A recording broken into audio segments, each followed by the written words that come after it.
No matter what's around the corner, we'll be there. That's why Farm Bureau Insurance has been a trusted name for over 70 years. You deserve more. You deserve a promise. Local people, great rates, friendly service. That's the Farm Bureau Insurance promise. Farm Bureau Insurance, serving Florida for over 70 years. In Suwannee County, you'll find Farm Bureau in Brantford and in Live Oak. In Brantford on Drain Street, phone 935-1274. And in Live Oak on Dowling Avenue, call 362-1274. Farm Bureau Insurance. It's rodeo time in Live Oak, the 5th annual Suwannee River Roundup Pro Rodeo. October 17th and 18th at the Bob Holmes Covered Arena at the fairground. Bull riding, bronc riding, barrel racing, roping, steer wrestling. Tickets at the gate, adults just $10, 12 and under $5. The Suwannee River Roundup Pro Rodeo, presented by Pilgrims and sponsored by Visit Suwannee County. Friday and Saturday, October 17th and 18th. Live streamed on the 18th at rivercountrysports.com. Don't miss the rodeo. For more, visit SuwanneeParks.com. Wayne Fryer Live Oak has the largest factory rebates with the best built manufactured homes on the market. We also have the best price per square foot with models starting at just $59.9. With prices like that, these homes are below factory invoice pricing. Ready to move now? Ask about our affordable land home packages. We guarantee Wayne Fryer Live Oak can't be beat when it comes to price, service, and quality. Shop Wayne Fryer Live Oak today or online at WayneFryerHome.com. Your one-stop auto shop, J&W Automotive. You know, at J&W, they do paint and body work. Yeah, collision repair, paint jobs, bumper repair. They'll handle your insurance claim for you. At J&W, no job is too big or too small. They also sell vehicles, repair vehicles, retire vehicles, plus front-end alignments, AC work, computer diagnostics. They cut and program keys. They are your one-stop, all-in-one automotive shop. J&W Automotive. Highway 129 North in Live Oak. Call 364-1377. Online at jwautos.com. It's time for Coach's Corner, a pregame interview with Suwannee High head football coach Kyler Hall. Brought to you by Bean Painting, serving the community for over 30 years. Licensed and insured, family-owned and operated. Remember, it hasn't been painted till it's bean painted. Welcome to another exciting Friday night of dog ball. Time for Coach's Corner. I'm Wayne Luttrell, joined by the head coach of the Suwannee Bulldogs, Coach Kyler Hall. And, Coach, last week, Hamilton County in town. Suwannee got their first win. Congratulations. Yes, sir. Appreciate it. Always good to get in the W column. And, it wasn't a clean first half or an easy first half, a really easy game for that matter. But thought we responded. We played through some early half struggles. Thought defensively our kids played as well as we played all year. Special teams did some good things. So 4-quarter game, we responded. We found a way to get a win, much needed win. So I'm very proud and excited for our guys. Yeah, and it wasn't it's kind of what you expected. You knew Hamilton was going to come in, they were going to play hard. Yeah. Coach Reed, he's got him, looking good, and you knew they were going to have some good athletes. For sure. So defensively, you were able to contain them. We got the 7 points. And then in the second half, kind of broke things open. Yeah. Again, to their credit, a very much improved team just across the board. They've always had athletes, but now you put a good scheme, some organization, kids playing hard. You put all that together with Hamilton County, and you're going to get a good product, which they've been playing well. They've got a couple wins. They played. Even in the games they've lost, they played really well early. So we knew we were going to get their best shot early, and hopefully, in that second half, we'll be able to wear them down. Yeah. But no, good athletes, and again, I think for what they did offensively, us doing our job, all the way through for the most part, we were able to keep them out of the end zone, except the one, which we caused a fumble, and that they scooped and scored it. But outside of that, I thought we played a solid game. Yeah. Still a lot that we can continue to get better at. Yep, and senior night, so it's always nice to play well on senior night. For sure. Yeah, you don't want to get beat on senior night, homecoming. You want to make sure you win those games. So I was proud of our seniors for getting that done and the underclassmen for playing hard for them. So 7-0 halftime. Then we come out in the second half. We scored on all of our possessions, 4 possessions in a row, and then that kind of blew the game open. Yep, and that was a good response to see from the offense because we stalled out a couple of drives in the first half, So to come out and, double the production in yards and get some good scores, 4 consecutive drives there, that was good. And that's what you want to see. And we've continued to get better throughout the early part of the season. Granted, we hadn't seen the wins until last Friday, but now we've tasted that victory and we've seen the results of playing all the way through. And so now we want to start stacking wins on top of wins. Yeah, I thought the Watsons both had good nights last They week. did. Good night to see Hunter come alive offensively. He had some nice catches and some good yards after the catch. And Kyler, he's always out there, the quarterback. Yeah, they both played really well. And when you get your tight end really involved in the game plan and he's as productive as he was, it just becomes a really tough offense to defend because tight end's hard to account for on top of what you have to stop. The other receivers and running game has been getting going the last couple of weeks. So we want to continue that and, spread the ball and get everybody involved. Both those guys watched, his brother Kyler played really well, got after the quarterback, just a physical player. So I was proud of their effort.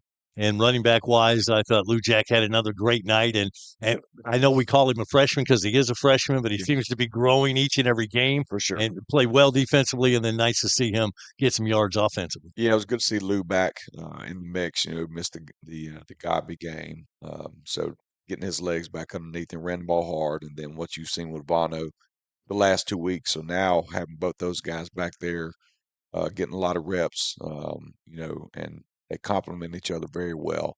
So that'll be big for us going into the Wakulla game. And again, when you can have multiple backs that can get the job done and your offensive lines creating those running lanes, it makes for some good offense. I was looking at your quarterback, Thomas Sykes. His stats, I mean, he's just quietly having a nice season. Yes. He's thrown for 742 yards, 7 touchdowns, just 2 interceptions. He's run the ball, lost a lot of yards because of sacks and everything, but 52 yards on the ground, but then lost it. And the total is a -8 in the running department. Yeah. So maybe a little more production there, but he's been throwing the ball around, hitting different receivers. Yeah, he has, and he's one that he'll stay in the pocket. That's his game. He's not a runner. I mean, he can get some effective yards when needed, but he's going to stay in the pocket. He's going to, look through the progressions. He's got the arm to make all the throws. So been proud of him, and it shows something about the type of toughness that a kid has. When you get sacked and when you have taken some good hits, which he has this early part of the year, and he's been banged up a little bit, even going all the way back to spring.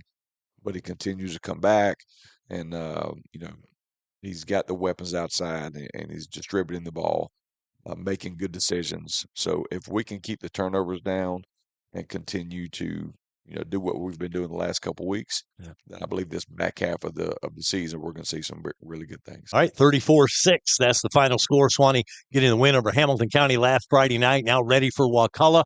Back with more on the War Eagles after this timeout. It's Coach's Corner at Suwannee Football here on RiverCountrySports.com. Need to paint? Call the pros at Charles Bean Painting. They'll paint it, they'll have it looking good. Whether it's outside your home or business or inside, they do texturing, drywall repair, plus pressure cleaning. Call for a free estimate. 386-209-7381. Licensed and insured, family owned and operated, serving the area over 30 years. Charles Bean Painting, LLC. Remember, it hasn't been painted till it's bean painting. 209-7381.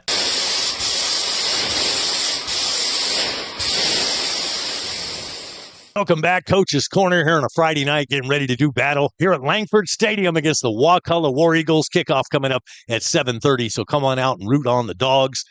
Tough ball game tonight. Got the Wakulla War Eagles in town, Coach, and typical War Eagle team, it looks like. They got the Cleese kid at quarterback, chunking that ball all around the field, so we're going to have to be ready for that. We've seen the Cleese on the field for many years now. I'll be glad when they graduate and get out of there. Although there's a younger one coming up in middle school. Yeah, that figures. Typical Wakulla, man. It's going to be a great game. It's going to be a classic game. This is probably the team that matches up with us, in each phase of the game about as evenly as the team that we play. It's really become a great rival game. It's kind of gone back and forth over the last 6 to 8 years. The last 2 games, I think, were decided by 8 points. Yeah. So, great games and a obviously a lot that rides on this game from the district standpoint, from the playoff standpoint. Glad to be at the house tonight. So we understand what they're doing. They've got a good idea of what we're doing. So it's going to come down to discipline, guys doing their job, playing tough game. They're a gritty team.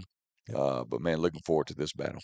That should. I mean, this is what we play for, getting this opportunity. And we blew it against Godby. It'd been nice to have that win in the district, but we need this win. And the way I have it figured, we're rooting for Baker County. If they can knock off Godby tonight, Yes. and then Suwannee does their job against Wakulla, we're right back in the thick of things. It is. That's the formula. We got to take care of what we can control. The Godby game. I think, granted, we lost it, but man, there's a lot of good things that we did from that, and I think we continue to grow. And so now in those key moments, the third downs, containing the quarterback, because they're they're going to throw the ball around. They're going to stick to what they do. They may have a wrinkle or two here and there, but if it's not there, they're going to come back and run their bread and butter. And so we've got to be very disciplined and continue to play 4 quarters all the way through. And we do that, man, we're going to have a great shot to win. But last year we had a chance to get up 2 scores early. If we get that opportunity, we've got to take that. Anytime you can build a lead on Wakulla, you got to do it, because they know how to stick around and hang in games. So if we get that chance, we've got to get it done. Yeah, and I'm looking at the Clee stat line. I mean, he's thrown for 1,329 yards. Yep. 14 touchdowns, just 1 interception. Yep. So I'm thinking if we could get a couple picks tonight. I'm telling you, that's the key, because he doesn't make very many bad decisions. Doesn't get sacked often, and he doesn't throw interceptions. I think Taylor County was the only one that intercepted him. He does a very good job of throwing the ball away or just scrambling, getting out of bounds, going down. And he can run the ball when forced out of the pocket. He can. He's a very heady player, good competitor. I think against Childs, he threw 51 times for 400-plus yards. Wow. Granted, they still lost that game, but they're going to put up yards, and they don't necessarily throw the ball downfield a ton. They will, but they want to hit the 5-yard hitch, the slant, all right, the 10-yard curl. They want to dink and dime it down the field, and then let their playmakers, hopefully you miss a tackle or you get out of space, because a lot of times what's coming.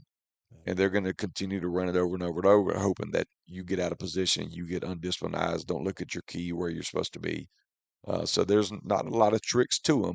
You just got to do your job, play in and play out. Yeah. We know the Barnes kid is pretty special. Saw him last couple of years, Yep. and that's number 3. You got to account for him. Yep. He's all over the place. That's one of their main targets, and also running the football. So a two-way threat. Yeah, 3's tough, 4's tough, 1 is tough. I mean, they have good skill players all the way around. Running backs, they're not the biggest kids, but they run hard. They keep their legs turning at contact.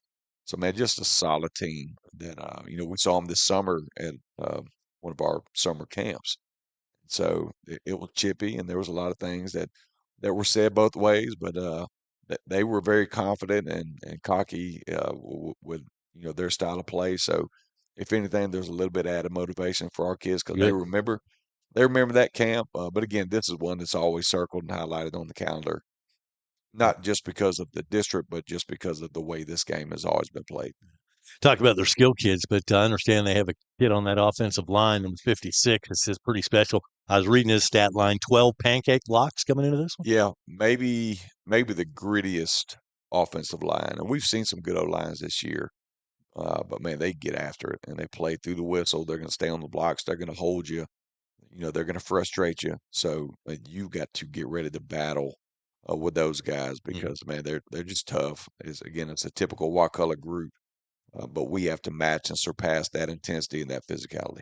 Defensively, what are we looking at? Typical Wakulla defense. Yep. Going to be in position, coach well, that sort of thing. They will. Grady Guest been a long-time D coordinator there. They're 4-2-5. They don't run a ton of different things. They're just very good at what they do. They get after the quarterback. In the secondary, they're going to be in position. So you got to play the game. You may go 3 drives and you don't get a whole bunch at all. That 4th drive may be the one, but you just got to consistently stay with it, because they're not going to make a lot of mistakes. So Right. we're going to have to win some one-on-one battles. We're going to have to win the line of scrimmage. Again, we've talked about our running backs and what they can do. So playmakers in this game have to step up and make some big ones. Yeah, I mean, it's a great opportunity. And, we've been talking about the district. And like I say, we've let one get away in the Gabi one. So this can get us right back in there if we could just get this win tonight. It's at the house. So hopefully we're going to have a great big crowd cheering on the Bulldogs. Coach, any lineup changes, any significant injuries we didn't deal with? No, I think we're back about as healthy as we've been all year, which is great. So there's no excuse, and we have a bye week next week, so we get a chance to rest up and heal.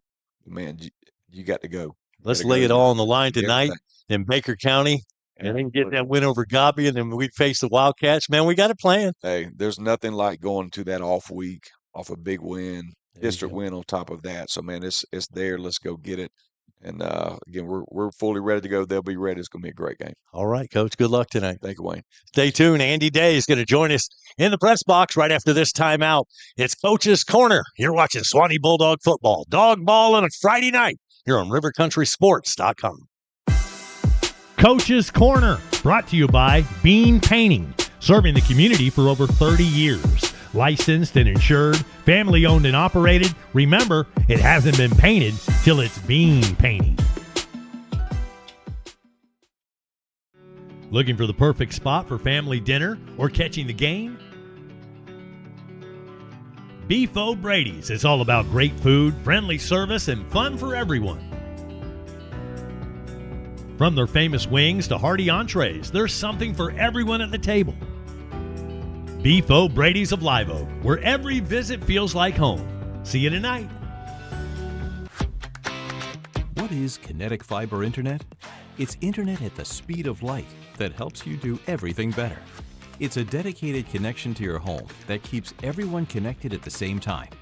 It's cutting-edge technology that grows with you and lets you browse, stream, and game with virtually no lag or buffering. Ultra-fast, ultra-reliable kinetic fiber internet. Internet better.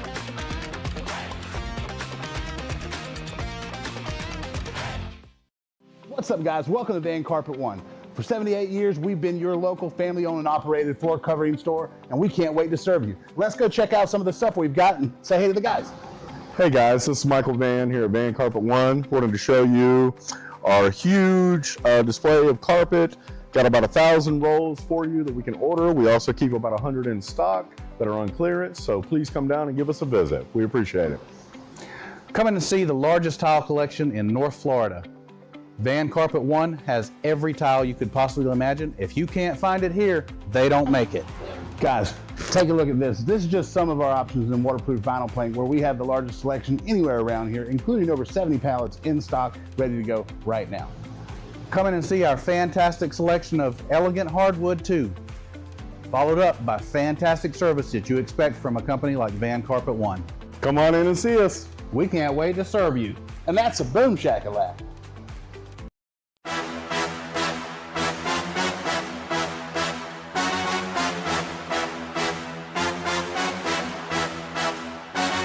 Suwannee Bulldog football on RiverCountrySports.com is brought to you in part by Farm Bureau Insurance, Van Carpet One, Suwannee Parks and Recreation, J&W Automotive, Wayne Fryer Homes, Beef O'Brady's and the Live Oak UPS Store, Kinetic by Windstream, Roundtree Moore Ford, home of the Roundtree Moore Ford Red Zone, by Bennett's Glass Company, by Live Oak Jewelry, by Morgan Tree and Debris, by Wes Haney Chevrolet, and by the Suwannee County School District.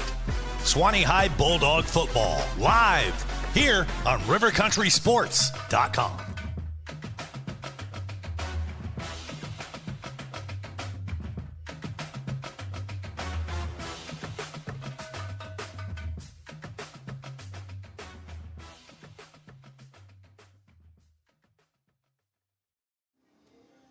And good evening, Bulldog fans. Suwannee High Bulldog football is now on the air live from Paul Langford Stadium in downtown Live Oak, Florida. It's RiverCountrySports.com, and tonight, a District 2 3A battle between the Wakulla War Eagles and the Suwannee Bulldogs. I'm Wayne Luttrell, joined by Andy Day, and, last couple of years, These guys have been pretty tough in good ball games, but we've lost 2 in a row. Before that, we won 2 in a row. Time for another winning streak to start. Yeah, let's flip it back around to them old dogs, and we're going to need that, and then we're going to need some good pass coverage tonight. Whew, you're not kidding. When you look at the Cleese kid, I mean, he is chunking the ball all over, and he's accurate. He's got, 14 touchdowns and only 1 INT? Yeah, and that's something else. He's 89 for 127, 1,329 yards.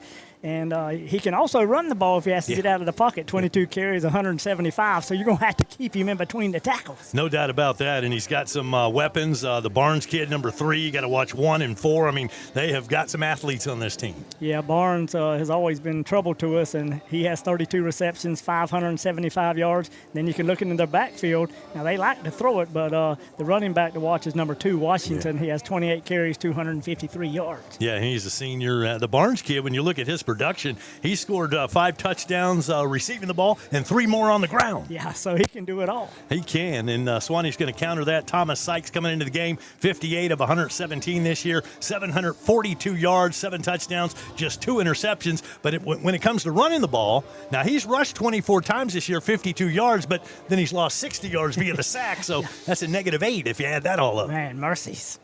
Lou Jack Smith back into the mix, and also Trayvon Feed. Both of those guys running the ball hard, and we're going to need them tonight. Going to need that offensive line and some production on the ground. Yeah, we're going to need all of it, really, just an all-around offense. And then the key is going to be the defense. You know, it usually takes us about 6 minutes to score, maybe 7.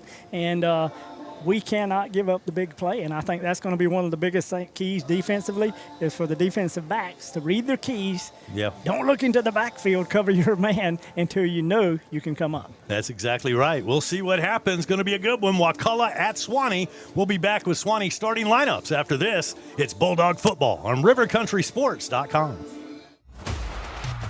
In the heart of the red zone is where the game is won, and you need a dealership that knows about scoring big. At Roundtree Moore Ford, we've scored this area's largest selection of new and pre-owned inventory. And right now, we're scoring rates as low as 0%.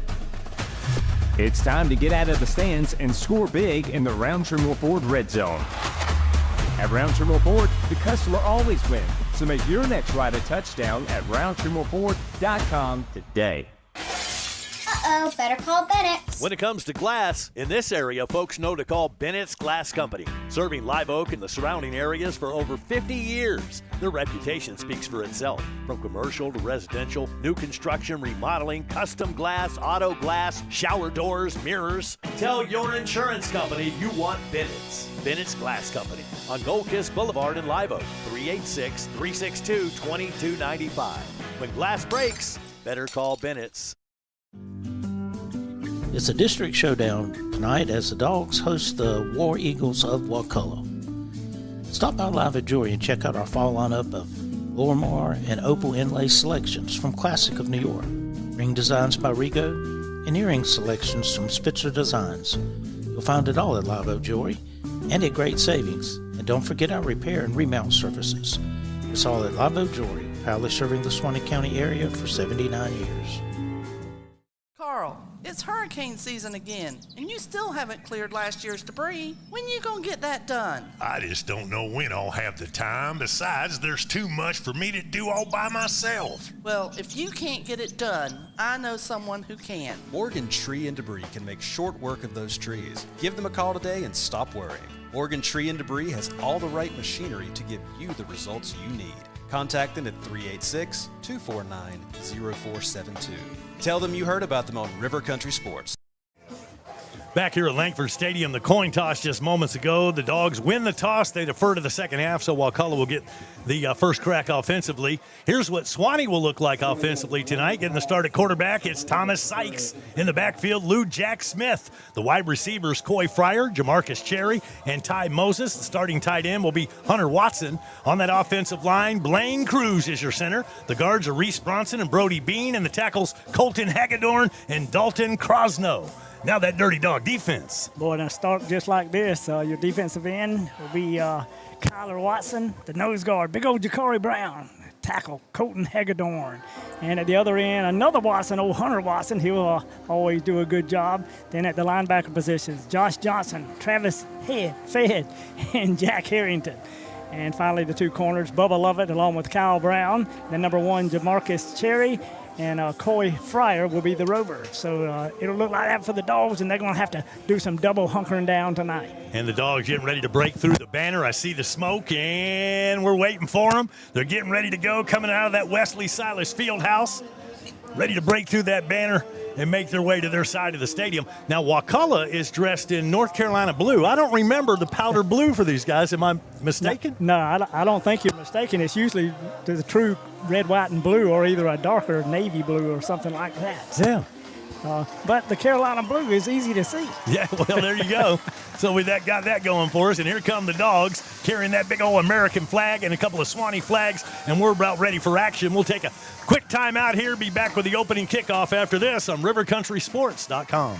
Hi, my name is Catherine Haney. My grandfather and my dad, Wes Haney, have been selling and servicing Chevrolets in the Suwannee Valley area since 1968. I'm here with my brothers, Weston and Jonathan. We want to tell you why Wes Haney Chevrolet is the best place to buy a car. At Wes Haney Chevrolet comes down to 2 things: low prices and excellent customer service. You are a part of the family just as much as we are. Your happiness is my dad's first priority. He will always fight to make sure you get the best deal and the best experience. My dad doesn't play games and he doesn't charge dealer fees, so we can always get you the best price. We have amazing incentives this month to put together a great deal on any Chevrolet car, truck, or SUV. The best built, longest lasting vehicles on the road. We guarantee a better deal and customer experience than you can get anywhere else. We would love to show you our beautiful selection of new and used vehicles. We are located in Live Oak, Florida on Highway 90 East. I can guarantee our dad will give you the best deal, and we are excited to earn your business. This is Wes Haney, and as always, no dealer fees, no games. Come see my team at Wes Haney Chevrolet.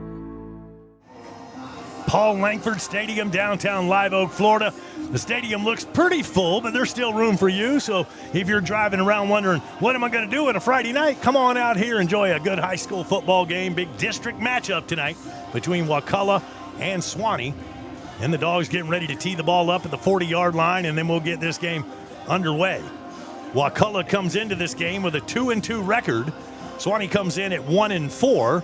And for both of these teams, first game within the district. Now, there is another district ball game tonight, so we'll want to keep an eye on Baker at Godby. We're rooting for the Wildcats. Yeah, we are. We still got them on the schedule, and, of course, we already let that one get away against Godby. So, hey, you never know after tonight if Suwannee takes care of business and Baker gets the upset there. Everything's wide open again. Oh, yeah. No, it will be. And the thing is, we got to do our business here tonight in the old doghouse. Can't worry about anything else. Got to get it done here.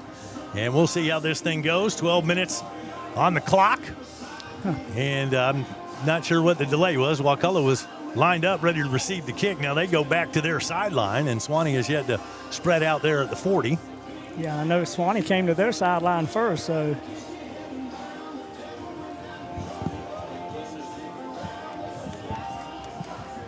Still a couple of minutes before kickoff. Yeah, and that is correct because they're going to wait till 7:30, and that's what the way. We had the. We're just trying to beat the weather here. That's a little bit early, and so you'll wait. The kickoff says 7:30. And that's what we're going to do. That's what we're going to do. But the if you take a look at the radar, there's a bunch of rain out there. We had some rain move through the area, but still a lot out there in the Gulf, and so we're hoping we have a window here to get this thing in. And I guess it's okay if it rains. We don't want that doggone lightning, though. No, we can't stand no lightning. You know how them lightning delays, you can be here a long time. Yeah, we've been through that a few times. Well, I went through it once at Brantford, did a Brantford game in Cross City, and we had about an hour and a half delay. And then the next week we had one here in Live Oak. So, it's just rooting an awful against thing. that. Yeah. All right, let's see. Now we're ready to get this thing going, and the referee will hand the ball off, and we'll tee it up there at the 40-yard line. Old little Bill Slaughter, number 26. He'll tee it up right there at the 40-yard line, back deep for the old Wakulla War Eagles. Number 4, Jaden Jean, will be on the near side. Now, I wonder, Wayne, if we're going to do that. We've been doing a pooch kick that usually hits around the 30. Try to kick it. Well, that's Anthony Wilson. They're 29 doing the kicking tonight. Yeah. And now Wakulla kind of changes it up, and they're going to put somebody at the 25. They've watched enough of that. So now it's a decision of the kicker who to kick it to. Oh, he's going to come way near side, and it's going to hit out of bounds. So it went out of bounds at around the 36, and Wakulla will take it at the 35 unless they want us to do it again. Well, you don't want to kick it to their best athlete there in the open field, so they don't do that. They can't get it in the end zone, so we just kind of pooch it. And Wakulla will have good field position to begin this drive as we get this thing underway here in Live Oak. And they did. Hayes was the other guy that was on the far side of the field. And like you say, they're explosive as far as, being able to run kicks back. So maybe the wise thing to do, we'll see. And actually, they'll spot it right where it went out of bounds. Right at the 37-yard line. I want to welcome a new sponsor, 50 Cal Coffee and Desserts. They are sponsoring our replay tonight and will for the rest of the regular season. So welcome aboard 50 Cal Coffee and Desserts. Well, as we get this hammer knocker underway, Owen Cleese, he'll be the quarterback. He'll be in the gun. 2 receivers set to the near side, 3 to the wide side of the field, and them old dogs run a 3-man front. Here's the snap to Cleese, looking down the field, scrambles out, and going to throw to his safety valve on the near far side of the field. Boy, he'll get stacked up for maybe a 4-yard gain. Forward progress might have got him 5. Yeah, number 14 that time on the reception, Wyatt Brown for Wakulla, but just too much time back there, and he's able to find his second and then check down to his third option, and that safety valve makes the catch. Positive play, picks up 6 yards. Yeah, they're really spreading us out, and I see we're in that 3-man front. We'll see how long we stay in that. Shotgun formation for Cleese.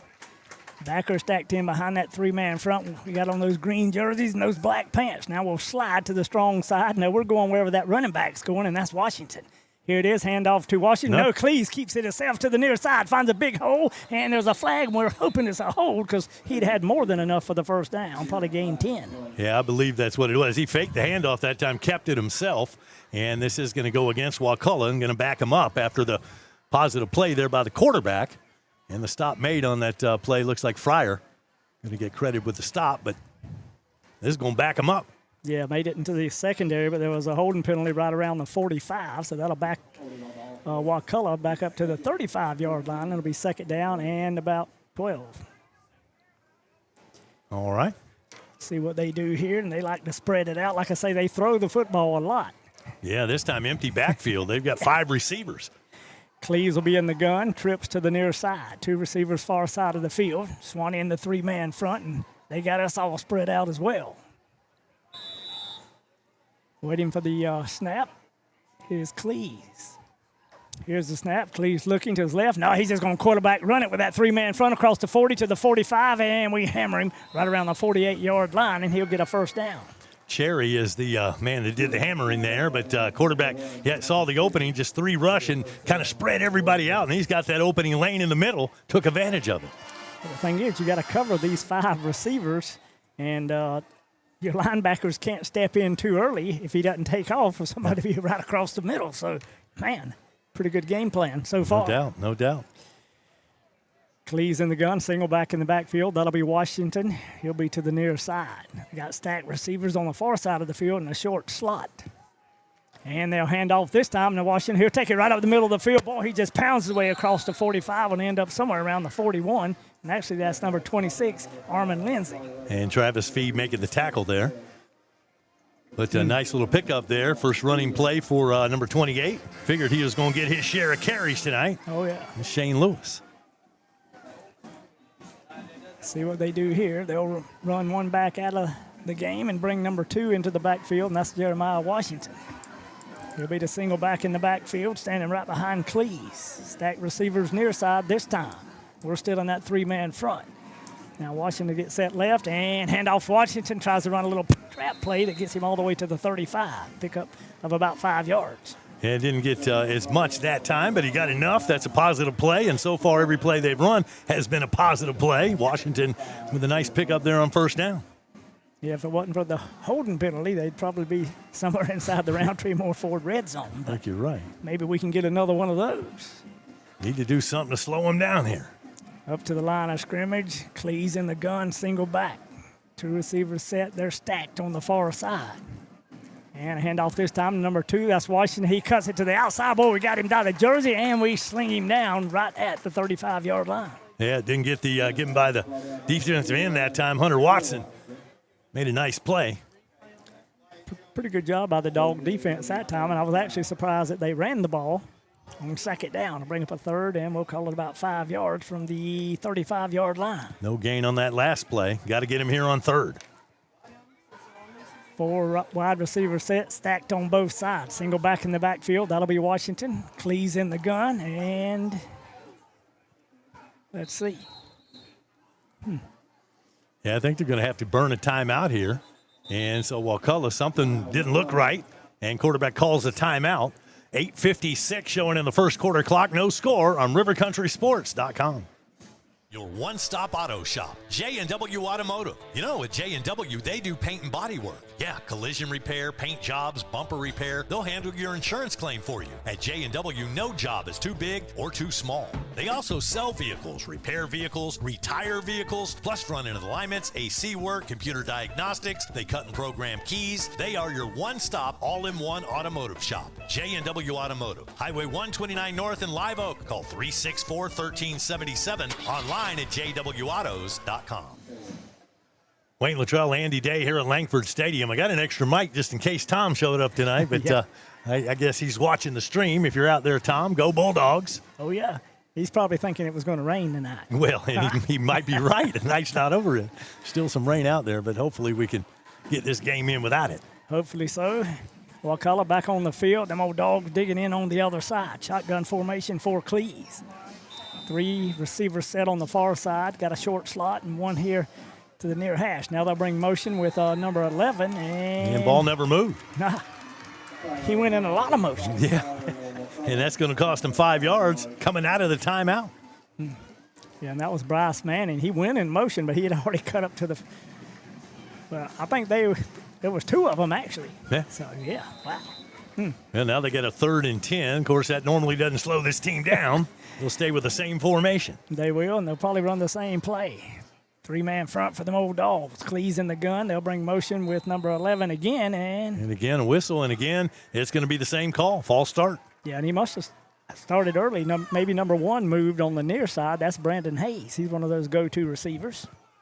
Well, this is working out so far for the Dogs, and now it's going to be 3rd and 15. Was 3rd and 5 at the 35, and then 3rd and 10 at the 40. Now 3rd and 15 at the 45. Yeah, now they're going to come up with a play that picks up about 16. Yeah, well. That's what they're trying to come up with. We got to keep them from getting that first down. Keep them from crossing the 30-yard line here. Yeah, we need to stop them somewhere just outside the 35. See if we can do that. Shotgun formation. This time, number 11, Manning, he'll get set in the backfield. He'll be sidecar right. Trips to the far side, single receiver. They're trying to get off the line of scrimmage, looking to the far corner, wide open receiver. Right at the dropped the ball. He dropped it. Wow. Wow. Ate some popcorn before the game. He couldn't hang on. Jordan Barnes, normally sure-handed, but he missed that one. That was right to him, and he was wide open. Looking at the replay, man, oh, man, just took his eye off it. Well, that's what happened. You know, sometimes when you're too open, it's like it surprises you. So now 4th down and 15 early in this ball game. I'm expecting him to punt, but remember, the quarterback's also the punter, so you just never know.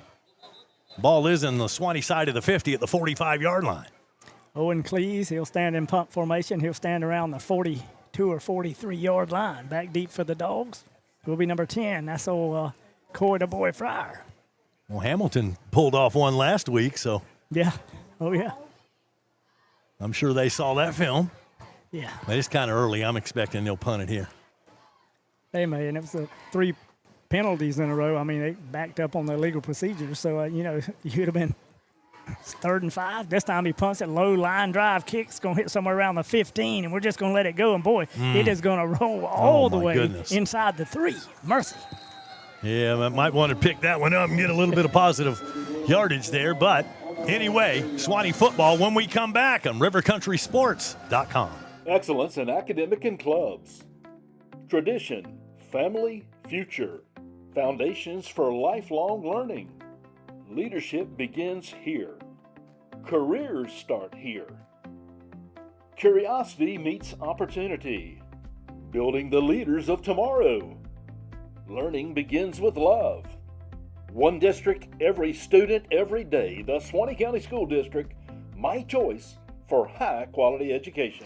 Well, Wakulla effective flipping the field. We've got it at our own 3-yard line to begin this drive. Yeah, we're going to be 97 yards from pay dirt, and, we're going to have to work it down there. Maybe we can get a big play or something, but we got to hold on to the football. They got us really backed up. Looks like we'll go under center with Sykes.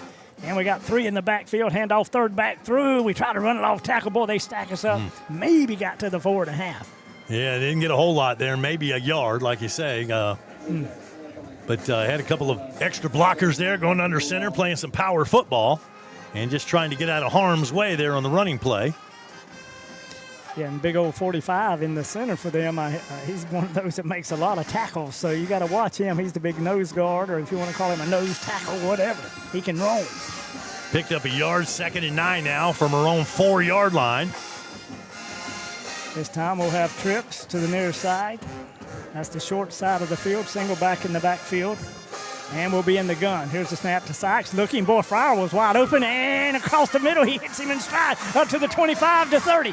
Cuts back, gets the block by, I believe that was 0. Cuts it across the field, and boy, he was just running buck wild all the way down to around the 48. Coy Fryer, how about that? Mercy. Boy, Sykes, from his own end zone, he was on target and then just running through traffic there. Fryer with a great pickup near midfield.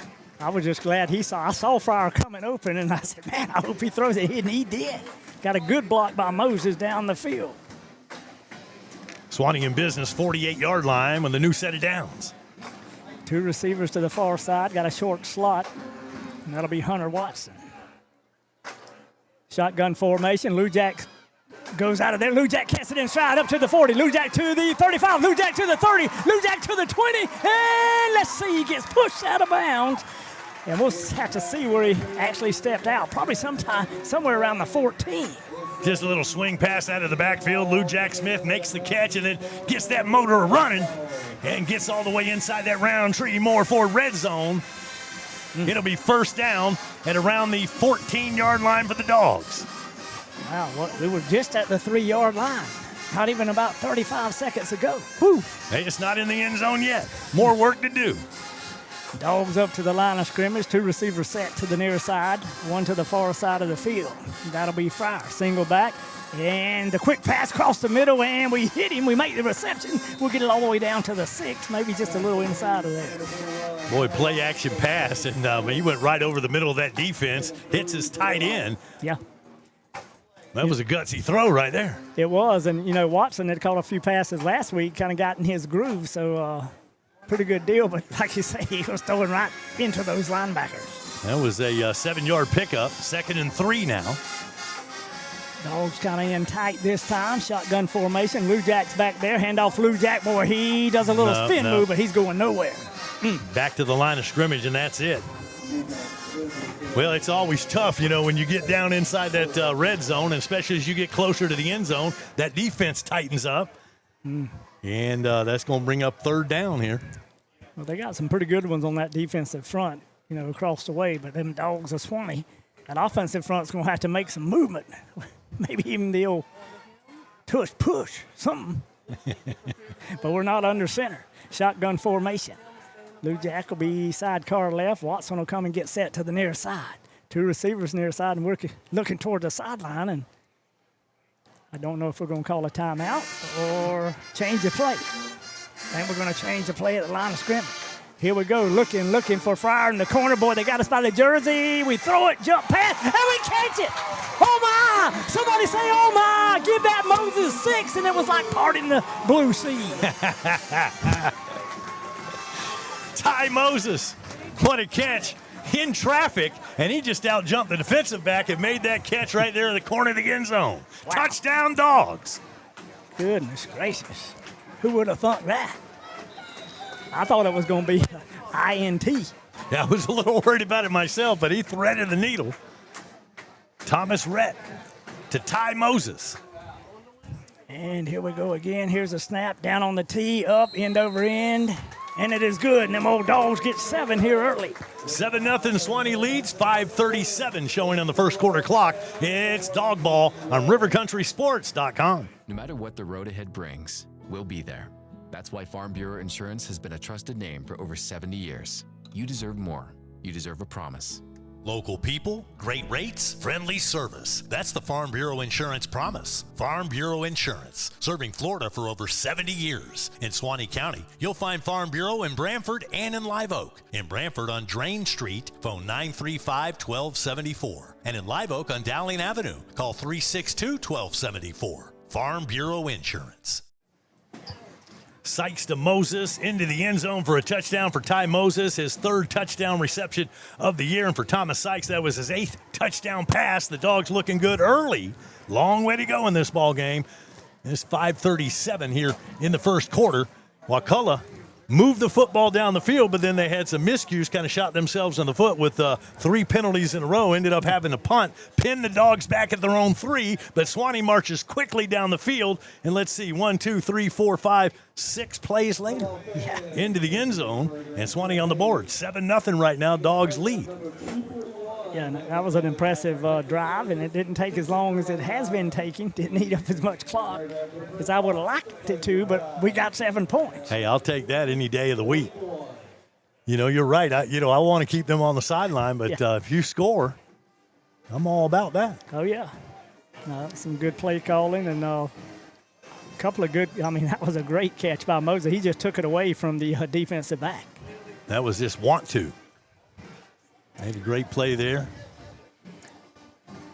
And I guess the Dogs are talking about where they're going to – it may be the water break. Yeah, I think they put the water break on after the score, so each team has a little extra time there to go over things with their ball clubs, and both coaches taking advantage of that. Yeah, they really are. Give us some – I don't know if you remember last year's game, but Suwannee scored first in that one, had a chance to go up 2 scores, and wasn't able to get that second score, turn the ball over, and then all of a sudden, yeah. But if you get the chance, man. Still some good high school games going. Columbia at St. Augustine, both of those teams are 5-0, Wayne. And you talked about that a little bit. Boy, that'll be a battle. Well, that's going to be a great game. Columbia 5-0, and those Yellow Jackets 5-0. That game in St. Augustine tonight. Other games around the area, you've got Hilliard at Brantford. It's the Bucks homecoming tonight. Also, it's homecoming in Jasper, so the Hamilton County Trojans, they're at home against Jefferson County. You got Santa Fe. They're 4-0 this year. The Red Raiders, how about that? They're hosting University Christian. It's Trenton at Chiefland tonight, Paxson at Union County. Lafayette has the long road trip down to Wildwood. It's Bell at Dixie County. Bradford County at Keystone Heights tonight. You've got Terry Parker at Bishop Kenny. Bishop Kenny is 2-2 on the year. Also, Godby at Baker County. Told you about that one. Keeping an eye on that one in the district. Bowles at Baldwin. Battle of 4-1 clubs. Leon at Lincoln tonight. Williston at Trinity Catholic. Nice at Buchholz. Just some of the games in the North Florida area. Yeah, and you got Madison County is open tonight. So is Taylor County and is Atlantic Coast, which will be our homecoming game. And, you know, there's a doggone college football game going on right now. Yes, there is. Florida State playing on a Friday night. What are they doing? I don't know. How can you do that? It's high school night, darn it. But the Seminoles tonight at Virginia.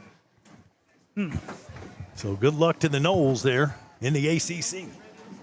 Dogs of Suwannee are teed up at the 40-yard line. And here's that little pooch kick. This time it's going to come to the near side, and they receive it. Number 11 does Manning. He takes a hit right after it and finally drive him out of bounds right around the 34 or 35-yard line. Well, Suwannee's trying to hustle down there and maybe come up with an extra possession there if they can jar that ball loose or jump on it and find Wakulla sleeping. But he did a pretty nice job that time, Manning, making the catch and holding on to things, but took a little punishment. Yeah, they did, and they gave him his forward progress up to the 37. That's where them old War Eagles will start out 1st and 10. That's the same place they started the last drive, 37-yard line. So Wakulla, here they go, down by a touchdown and an extra point, and they've got the football back. It's 1st and 10 War Eagles. 3-man made. Now we jump into that 4-man front for the Dogs. We get up right on the line of scrimmage on the runners. Cleese in the gun, split backs in the backfield, hand off to number 3, and he tries to run that counter trap right up the middle. He'll gain some yardage up to around probably the 40-yard line. And that's Barnes, Jordan Barnes, senior, and we talked about him. He's got a lot of skill, and he'll run the football. He'll line up all over the field. Wide receiver, line up in the backfield, maybe even show some wildcat time to time. Yeah, he's a pretty good athlete. This time he'll be in the slot on the far side. Shotgun formation for Cleese, single back in the backfield. 2 receivers set on either side. Now the back will come up even with the quarterback. Looks over the defense. Quick pass, going to throw the slant. Now throws to the safety valve. We're Johnny on the spot, and we tackle him just maybe a half a yard, maybe a yard over the line of scrimmage, and it'll bring up 3rd down. Barnes on the carry and Jack Harrington on the coverage. Nice tackle out there by the Suwannee senior defensive back. And that's what you like to see when the defensive back comes up. You can't miss that tackle because that usually leads to big plays. That time we were Johnny on the spot.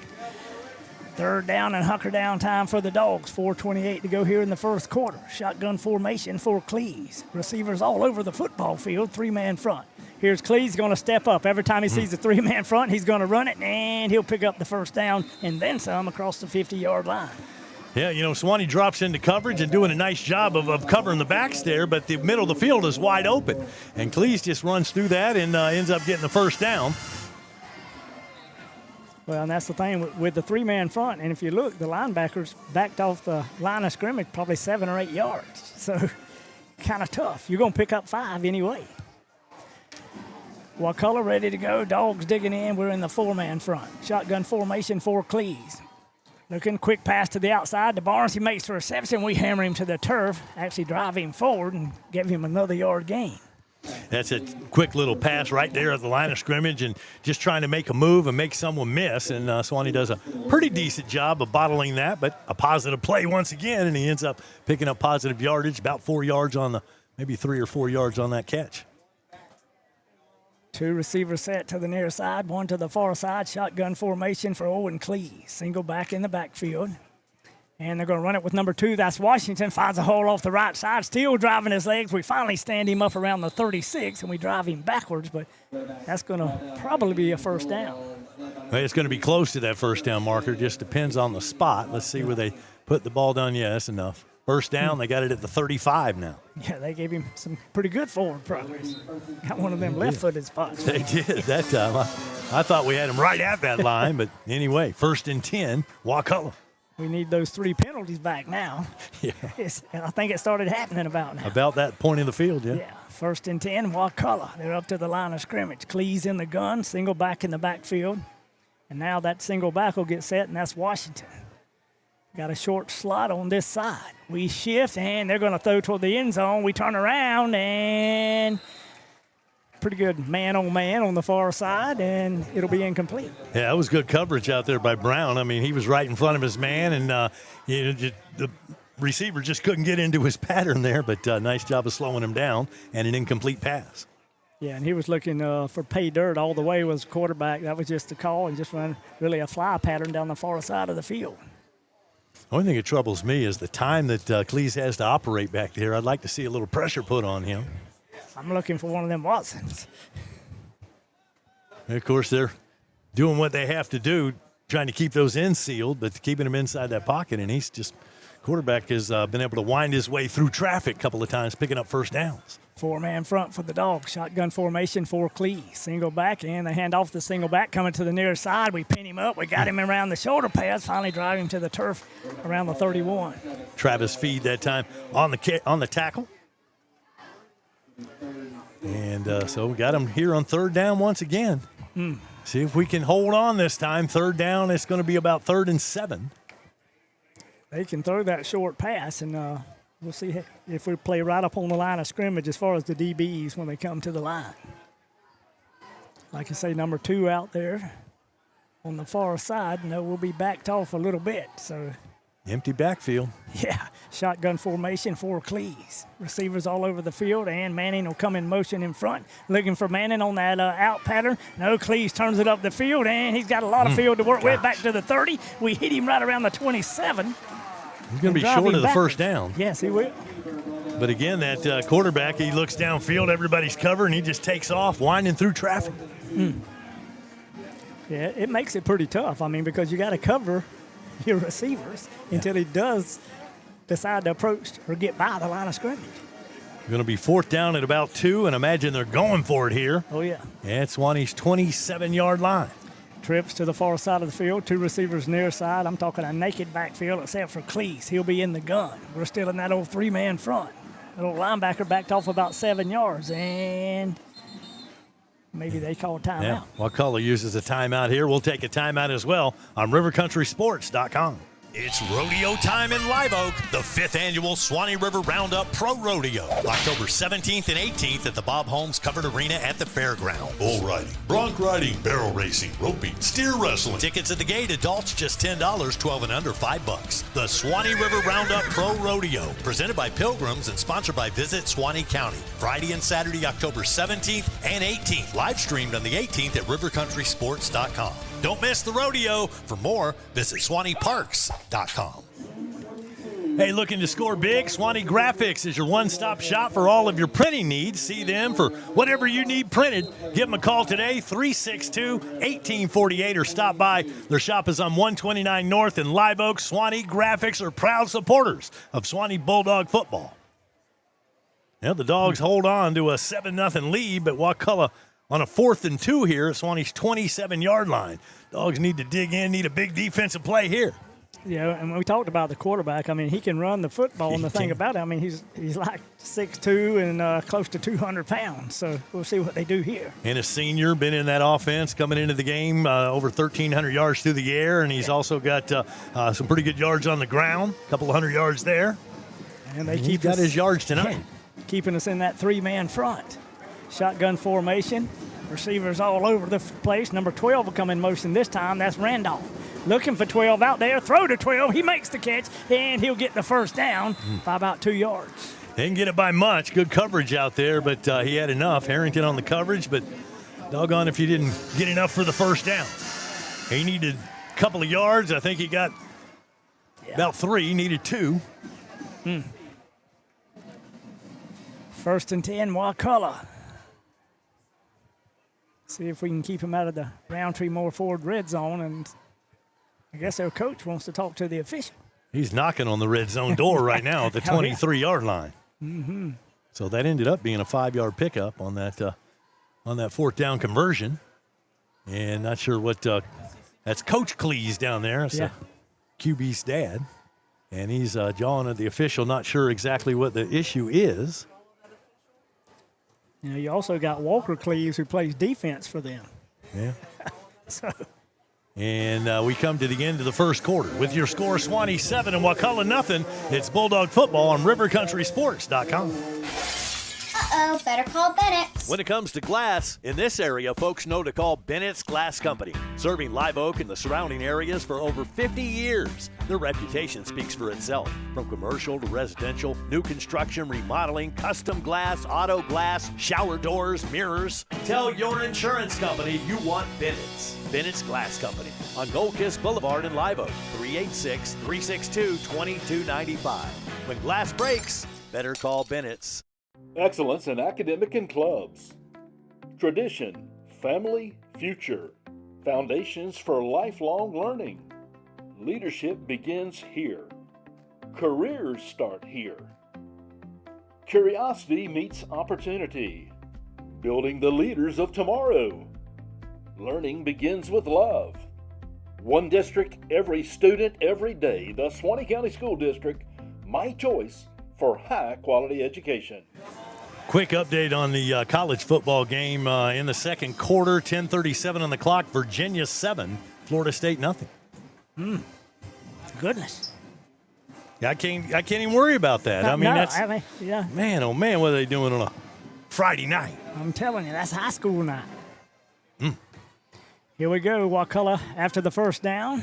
Got it around the 23-yard line. Cleves will be in the gun.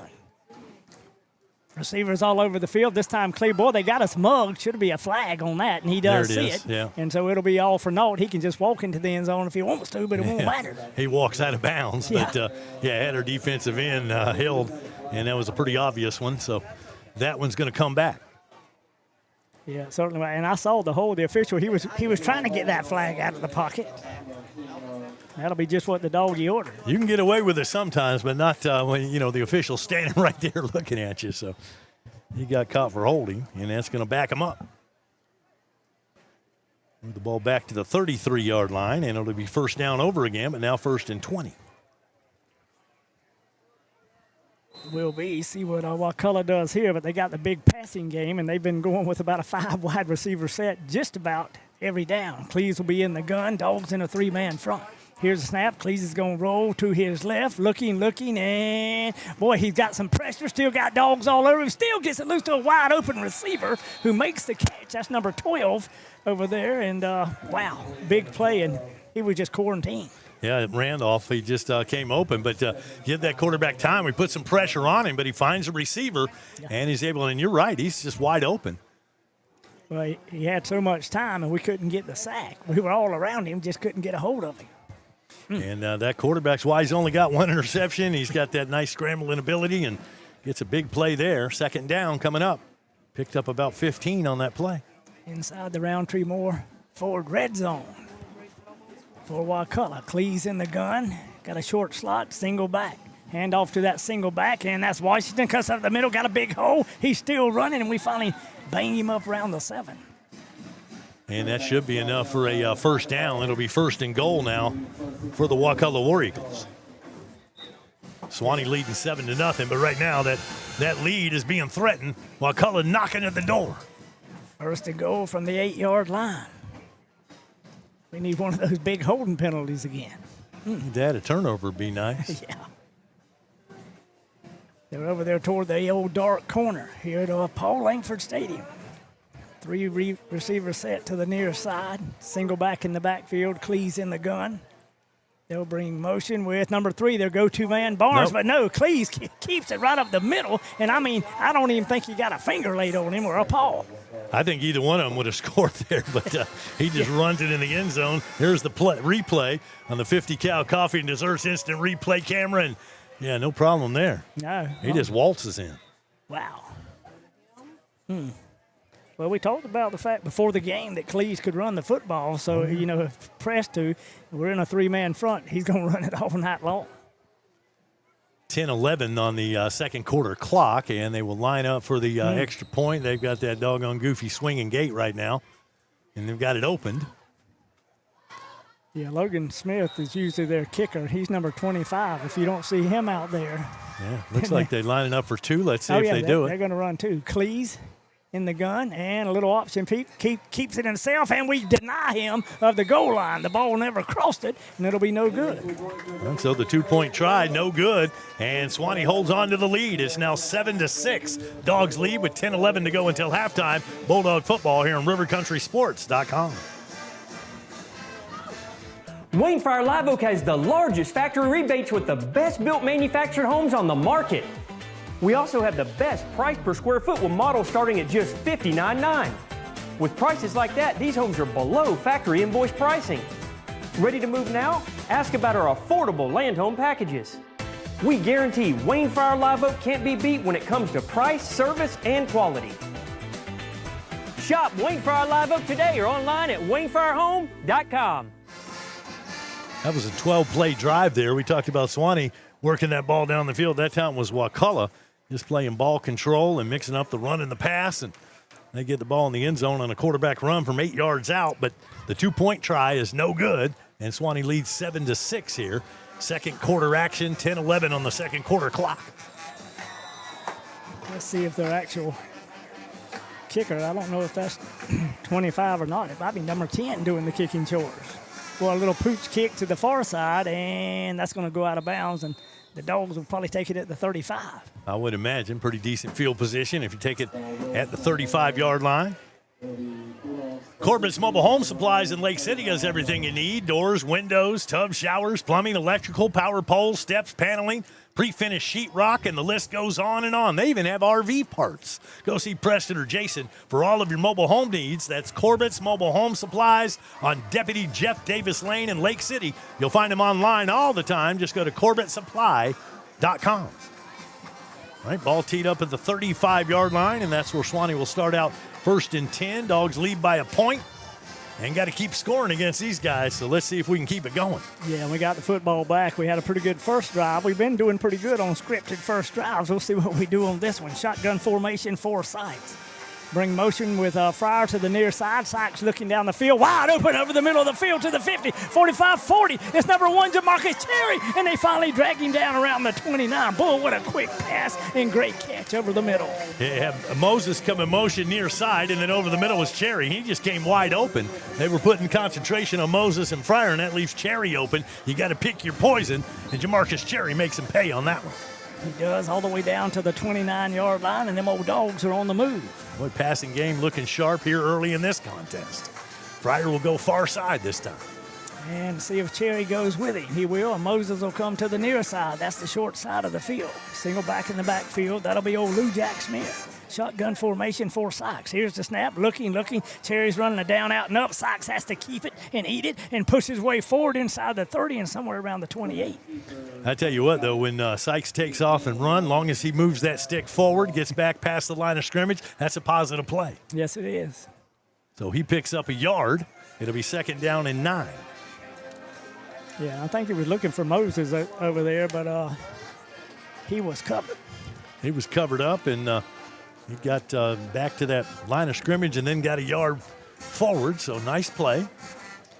Lived to play another down. Lou Jack will be sidecar right.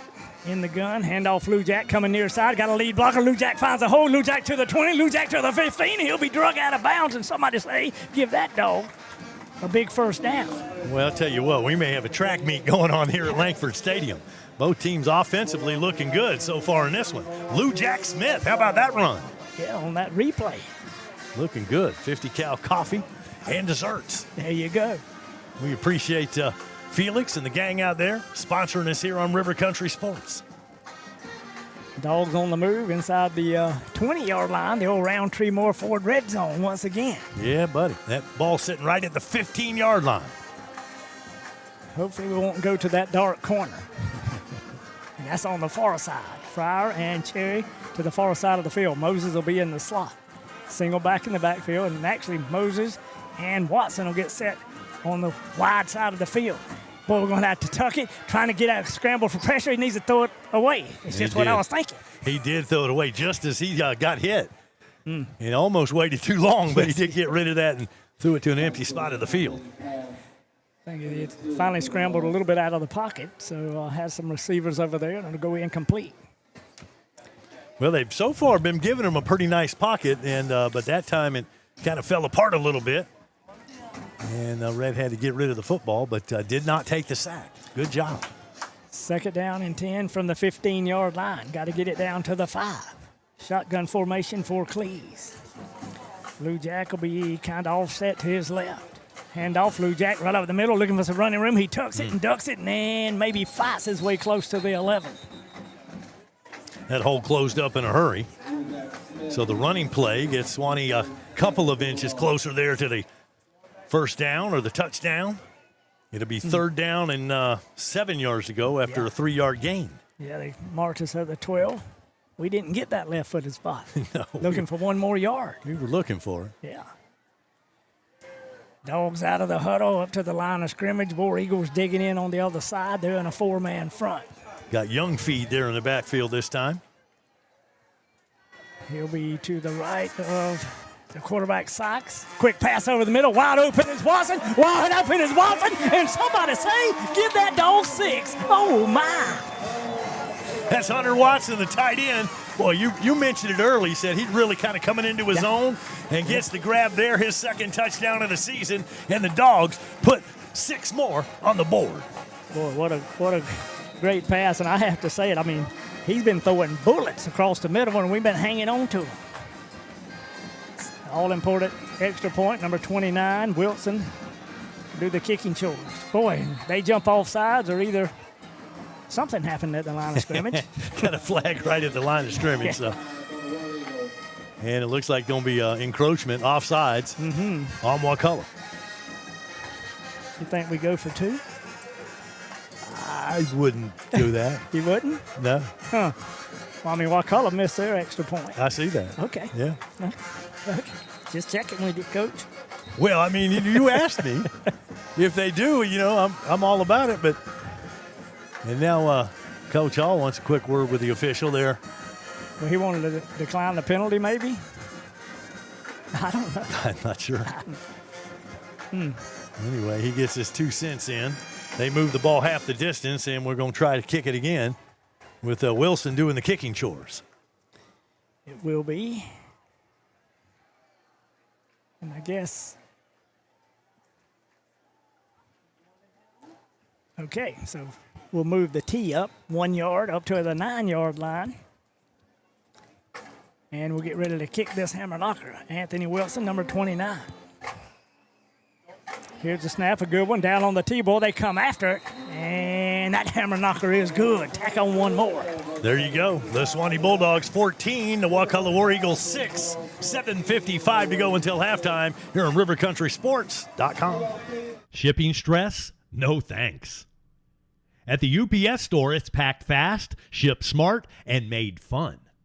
Bring your package, track it with ease, and trust them with your most fragile stuff. They even handle Amazon returns. Plus printing, mailboxes, notary, yeah, they do it all. They even do large format printing. Pack it, ship it, love it. Only at the UPS store of Live Oak.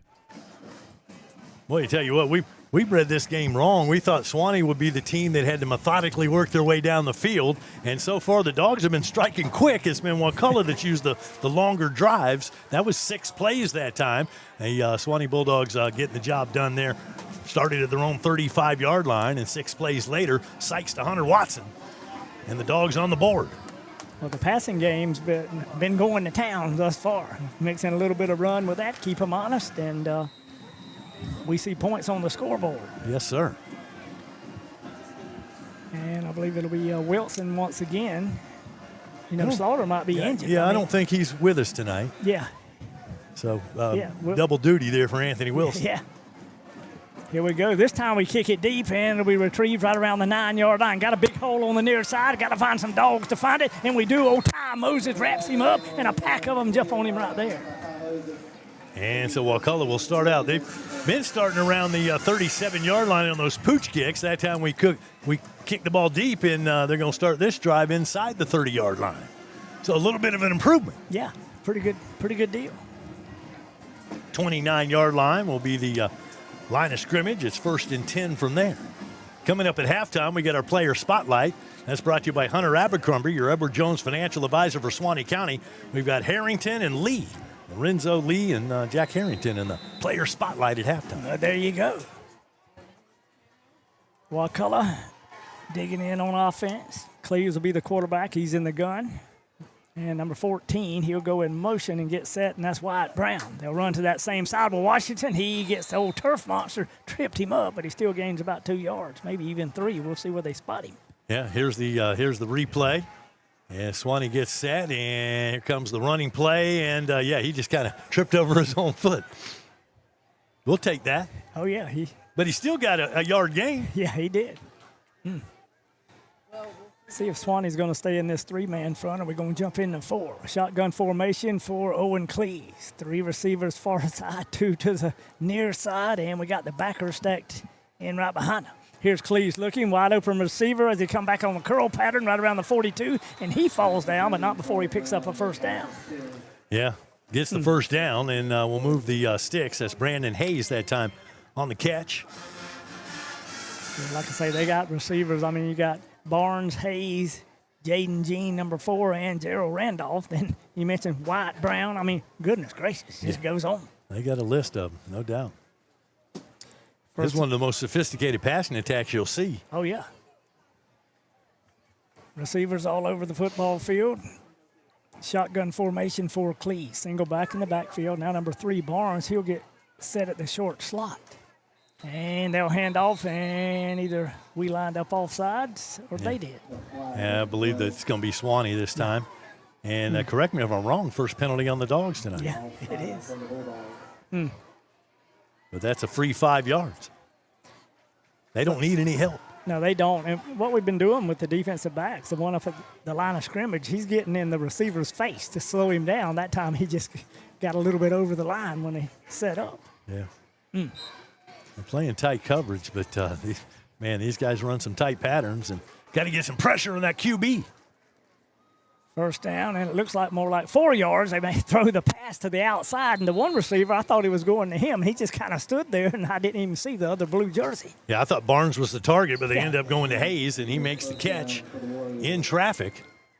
Timeout on the football field. Official timeout. Stops the clock, 6:25 to go until halftime. We'll be back after this on rivercountrysports.com. What is Kinetic Fiber Internet?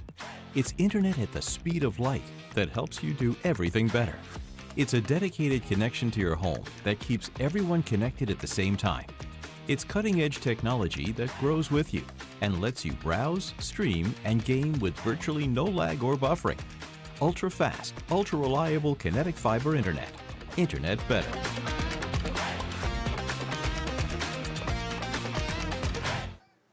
Boy, we've got a good one going on here at Paul Langford Stadium right now.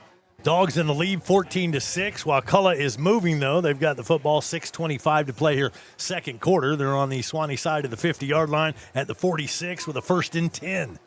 So far, Wakulla has been moving the football at will. They stopped themselves one time. Suwannee on the other side has also been moving the ball at will. So far, we've got a track meet going on here. Eventually, somebody's going to have to play a little defense. Yeah, they're going to have to. But it's those passing games, the short passes, I mean, the little curls and the slants across the middle. Yeah. If you got those guys open, you're going to keep throwing it. But then you got to look for the big one every now and then. Yeah, they've gone deep once, and quarterback definitely has the arm to do that, and they've got the receivers. But they've been dinking and dunking, and he's been getting the ball off, and Dogs haven't been able to get a lot of pressure on him. But 1st and 10, Wakulla. Come on, Dogs, dig in defensively. They got to do it now. We need to get them a loss on 1st down. That would help some things out. Get them behind the sticks. Looks like this time Wakulla's going to have split backs in the backfield. One of them will be Washington. He'll be on the left side. And it looks like Barnes is the other one. Yeah, I figure he hadn't had what? He had 1 carry so far from the backfield. Yeah. But he's caught a couple passes, too. Yeah, he'll catch the flare pass out of there. Safety valve. Got a short slot. Receiver on either side. Cleese calls for the snap and a little crossbuck. Hand off to Barnes. He takes it right up the middle, and he'll bang his way close to the 40-yard line. Maybe a little shy there around the 40.5. Tackle on the play that time, and Mr. Dalton Limblade. I'm telling you, that's pretty good. That was used to be our old bread and butter play right there. That crossbuck, yeah. Yes, sir. Coach Pittman days, boy, they ran that all the time. Had that traditional 2-back set. There you go. They're going to come back with it this time. It'll be Barnes and Washington. 2 receivers set and a little crossbuck. Now looking down the field, set up a screen pass to Barnes. We were all over him, but he does a juke move at the 40, to the 45, to the 30. Slips another would-be tackler, and we finally, Cherry made a touchdown saving tackle around the 18. That's the cherry on the defense there. I'll tell you what, if he doesn't make that tackle, then it's touchdown Wakulla. But he brings Barnes down. He was the last hope for Suwannee. But big play there. Little screen pass, and Barnes, boy, in the open field, he's dangerous. Yeah, he is, and it came up a little bit gimpy, kind of hobbling to the far sideline. Kind of took it on the thigh pad on the tackle. Inside that Roundtree 4 red zone now at the 18-yard line. Mercy. That old dog defense needs to hunker down. Still in a 3-man front, shotgun formation for Cleese. 3 receivers, quick pass to the outside, and number 4, Jaden Jean, just couldn't get his old fingertips out there to catch the ball on that little out pattern. Yeah, just a little too far in front of him, and can't hold on to that one. Gene on the season, he's one of the leading receivers, 306 yards coming into this game, 3 touchdowns and 27 receptions. Yeah, like I say, when they get in that 5-receiver set, all 5 of them can catch it. And hold on, official stopping the clock here momentarily. 4:58, just under 5 minutes to go here in the second quarter. I'm not sure what that was all about. Don't know. We're about ready to get set to play. Okay. Cleese will be in the gun, naked backfield. 5 wide receivers. We're in a 3-man front. Looking, and he's going to try to tuck it and run it. Yeah, just like he did, and I figured that's what he would do, and he bangs his way inside the 10. He'll end up close to the 8. Well, I don't know if we have a spy to put on him, but he has just been eating up that defense. He'll look down there, and everybody's covered up, and then he sees, well, there's a nice little hole, and he'll take advantage of it. Well, with a 3-man front, you're spread out. You got 5 offensive linemen in front of you. And the thing about it, even if you have the linebacker who is backed off about 3 yards forward behind the line of scrimmage, third down and a yard. Didn't get the first. Split backs in the backfield once again. And Cleves will be in the gun. Handoff this time to number 2. That's Washington. And we bang him right at the line of scrimmage and drive him backwards right around the 9. Did not get there. Did not get the first down. Going to bring up a 4th down here. And an interesting call coming up for Wakulla. Here's the replay. And nice job there. I think it was Kyler Watson that got across the line there and got a hold of him. But 4th down, loss on that play of a couple. So 4th and 3 from the 11. And they don't think about a field goal. They're going to go for it here on 4th down. Yeah, and they're going to still stay and spread us out on the football field. 5 wide receiver set and hold everything. They're going to take a timeout. Yep, timeout. They want to talk about this. And no, that was Suwannee to call the timeout. So they want to talk about this on the defensive side of things. So, my goodness. Told you that Florida State game is going on tonight, FSU at Virginia. Noles coming in a 7-point favor, but trailing early. That's in the first half, long way to go. Also tonight, you've got another ball game, number 24, TCU at Arizona State. That's the late game tonight. Yeah. So when we get home, we can catch it. At least second half of that one. Saturday, you've got UCF playing at Kansas State. The Knights are 3-0 in the year, so big road test for them in the Big 12. That one starts at noon. Also at noon, top 25 matchup, number 21 USC and number 23 Illinois at 3:30. That's going to be a good one. LSU and Mississippi, and also in the SEC, big game between the hedges. You got Alabama coming to town. Well, I think Georgia is 1-6 against Alabama. Yeah, this ain't the same Alabama team. Are you saying Saban's not there? Saban is not there on the sideline. He's in the broadcast booth. He'll probably go to the locker room or something and christen them. I don't know. You sounded like Vince Dooley. Just say it. Georgia 3-0, a 3-point favorite at home. That's going to be a good one Saturday night. Boy, right here, hold on, dogs, and do a double hunker down. Let's see if we stay in the 3-man front. We'll be a little bit tighter. Cleves will be in the gun. Those backs in the backfield, they'll bring motion to the near side. They like to throw that little out pass to number 12. He's looking for him, and we got a beat on him. But, boy, 3 dogs go down, and he's got the whole field at the other side. He's going for the first down marker, and we hammer him right at it. We at least hammered him, but he still got it. I think he had enough for the first down, but my goodness, 3 dogs just slipped out of their shoes that time as Cleves reverse field, goes the other direction, and gets enough for the first down. Needed 3 yards, he got 4. Man, I tell you what, he almost got his teeth knocked out on the other side. He took a little hit there, took some punishment at the end, but he got enough yardage to make it 1st and goal. And they've got the ball now at the 7-yard line. Knocking on the Suwannee door. Dogs in a 4-man front. Cleves will be in the gun. He'll have a single back in the backfield. He'll be to the near side. Also number 2, Washington. Handoff left side, and he cuts it back and gets it into the end zone. Wow. Mercy. He did. Nice run. Touchdown, Wakulla. And they pull within 2, and I imagine they're going for 2 here. They went for 2 earlier, their first score, and did not get there. Yeah, that was a 2-yard run, and Washington took it the other way. Kind of had him hemmed up, but somehow he worked his way into the end zone. Not a very big back can hide behind them big offensive linemen. And let's see what they do here on 2-point conversion. See Cleves there right by himself, and he's just going to toss sweep to number 11, and it's just wide open into the end zone very simply and easily done. Well, that'll tie it up. Yes, it will. 14 all, 3:23 left to go until halftime. Let's see if the Dogs can come back and get the halftime lead, get a lead here before the half. Long way to go in this ball game on rivercountrysports.com. In the heart of the red zone is where the game is won, and you need a dealership that knows about scoring big. At Roundtree Moore Ford, we've scored this area's largest selection of new and pre-owned inventory. And right now, we're scoring rates as low as 0%. It's time to get out of the stands and score big in the Roundtree Moore Ford red zone. At Roundtree Moore Ford, the customer always wins. So make your next ride a touchdown at RoundtreeMoreFord.com today. Back here at Paul Langford Stadium, well, we just start over. It's even, 14-14. Dogs have had the lead this entire game, had a 7-0 lead, then 7-6, then 14-6, and now a touchdown and a 2-point conversion later. We're knotted up at 14. Moses and Fryer will be deep, and we get a pooch kick to the far side.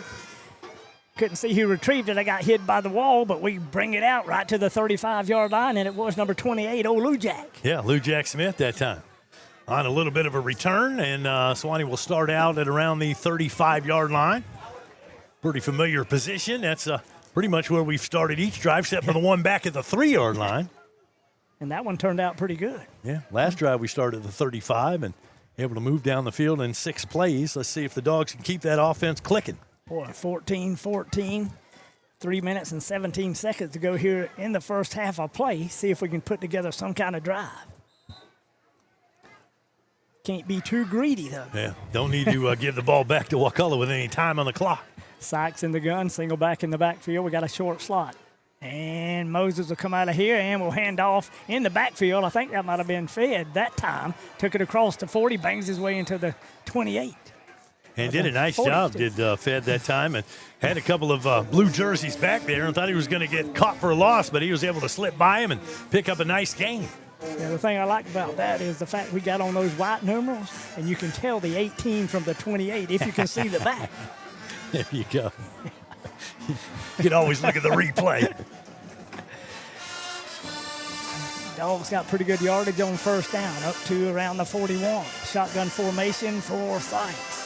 Here's Sykes looking on the out pattern to Cherry, and we got to come back to the quarterback. And it's going to be Sykes running to the near side, a little stiff arm, and he'll fight his way up close to the 48-yard line. Yeah, that should be enough to move the sticks. So Thomas Sykes and the quarterback scramble, able to pick up a big Suwannee first down.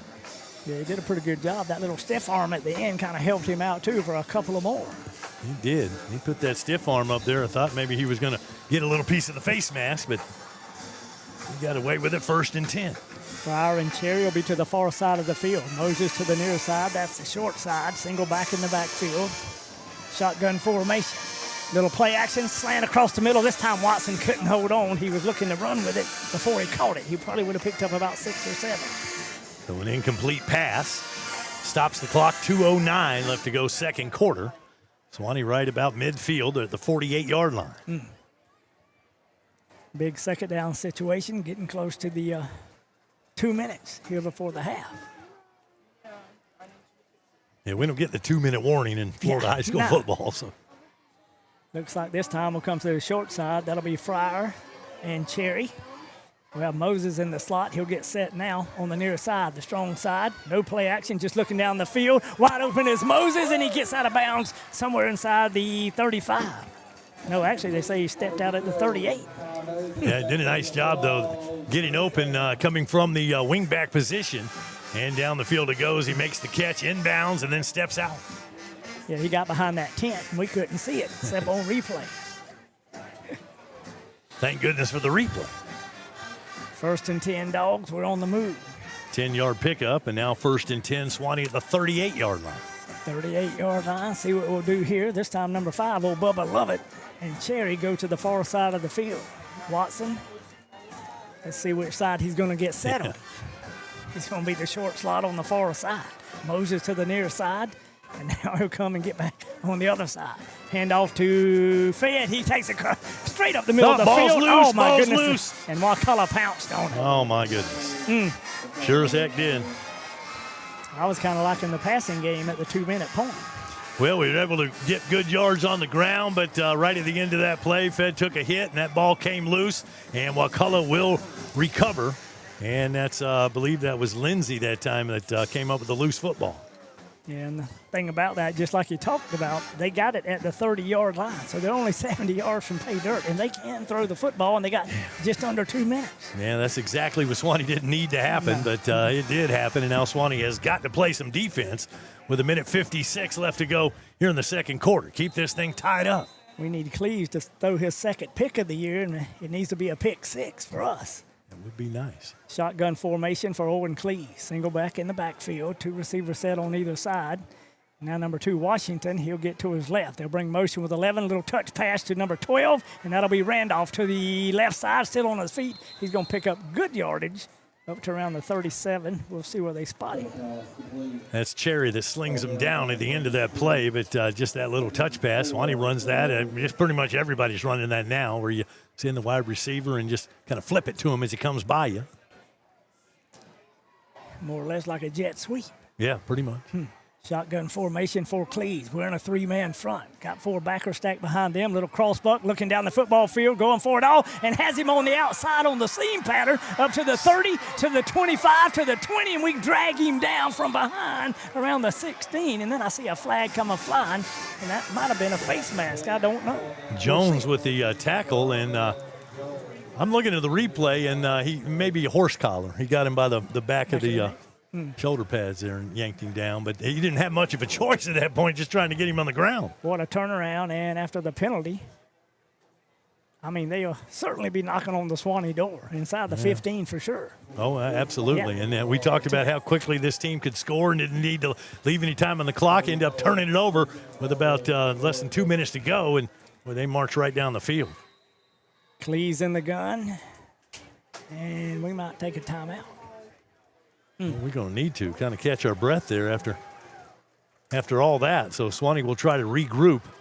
Support Suwannee Bulldog football by joining the Suwannee High School Quarterback Club. The Quarterback Club is a community of fans and supporters of the program. The club supports the team by raising money for travel, equipment, meals, and so forth. For more information on how you can become a part of this outstanding group, contact any current member, visit their Facebook page, or text 386-590-1309. That's 590-1309. Yeah, that old Quarterback Club always took care of us up here in the booth for many years. They did. Jim Daniels and Clifford Gwynn. Oh, yeah. And, of course, Clifford, he was instrumental in helping start River Country Sports. So yeah.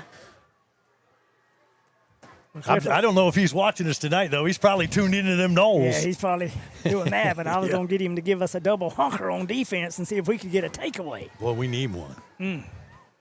But, you know, Cleves, I mean, we go with a 3-man front. We almost have to with 5 receivers set.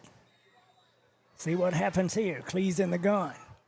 Receivers all over the football field, and they got us really spread out. Cleves looking at it, and there's that quarterback keeper, and let's see if he got in. And Kyler Watson got him, and did he get enough? And I guess he stopped just short. Boy, it hit him about the nub of a dog's tail because it's almost touching the goal line. Well, I guess they're going to put it down at the 1-inch line, and it'll be 2nd and goal from there. But, you know, you're pretty much going to see that every time. I mean, if they run a spread offense, you're going to have to jump into a 4-man front. I mean, Cleves is too good. Yeah, I mean, and he's been proving that all night long. And you get everybody covered, but leaves the middle of the field open, and he just hesitates for a second and then scoots through there. Did not get to the end zone that time. Took a pretty good pop at the end by Watson, but they've got it right there inside the 1. Yeah, I'm talking about. Minute 4 left to go until halftime. Kind of wondering if they might go with a quarterback sneak here, or will they still come out with that old spread offense? If you come with the spread, it doesn't matter if we're in a 3-man front. Because there's going to be a hole left or right. I would doubt they throw the football here, but let's see what they do. I imagine they're just going to, like you said, just get under center and push forward. Yeah, and they'll get everybody kind of in tight this time, except one receiver to the far side of the field, single back in the backfield. That'll be Washington. He'll be to Cleves' right. And Cleves, he's under center. They'll put a little motion, hand off to Washington, left side, and he pounds his way into the end zone. Yep, got in there, and Wakulla will take their first lead of the ball game with a minute left to go here in the 2nd quarter. Mercy, turnover. That's the difference right now in the ball game. Instead of Suwannee marching down and scoring, because nobody has stopped Suwannee, they've stopped themselves. The same with Wakulla. Oh, yeah, absolutely. Exactly 1 minute showing on the 2nd quarter clock here as they'll line up with that swinging gate. Yeah. And looks like they're going to go for 2 once again, and there's the quarterback. He'll pitch it. And they throw the pass. We come up. He's behind the line of scrimmage, the defensive backs. We saw the same play early on the 2-point conversion. He kept it that time. This time, he tosses it in there for 2. Yeah. Wow. Well, he kind of had, that option. He can't cover everything, so the 2-point conversion is good, and Wakulla extends that lead now 22-14. Mercy. Well, we got a minute to get it down the football field. Need a return. Yeah. Not going to have a lot of time to work, but let's see if Suwannee can work it down the field and get points here before the half. Wakulla leading now 22-14.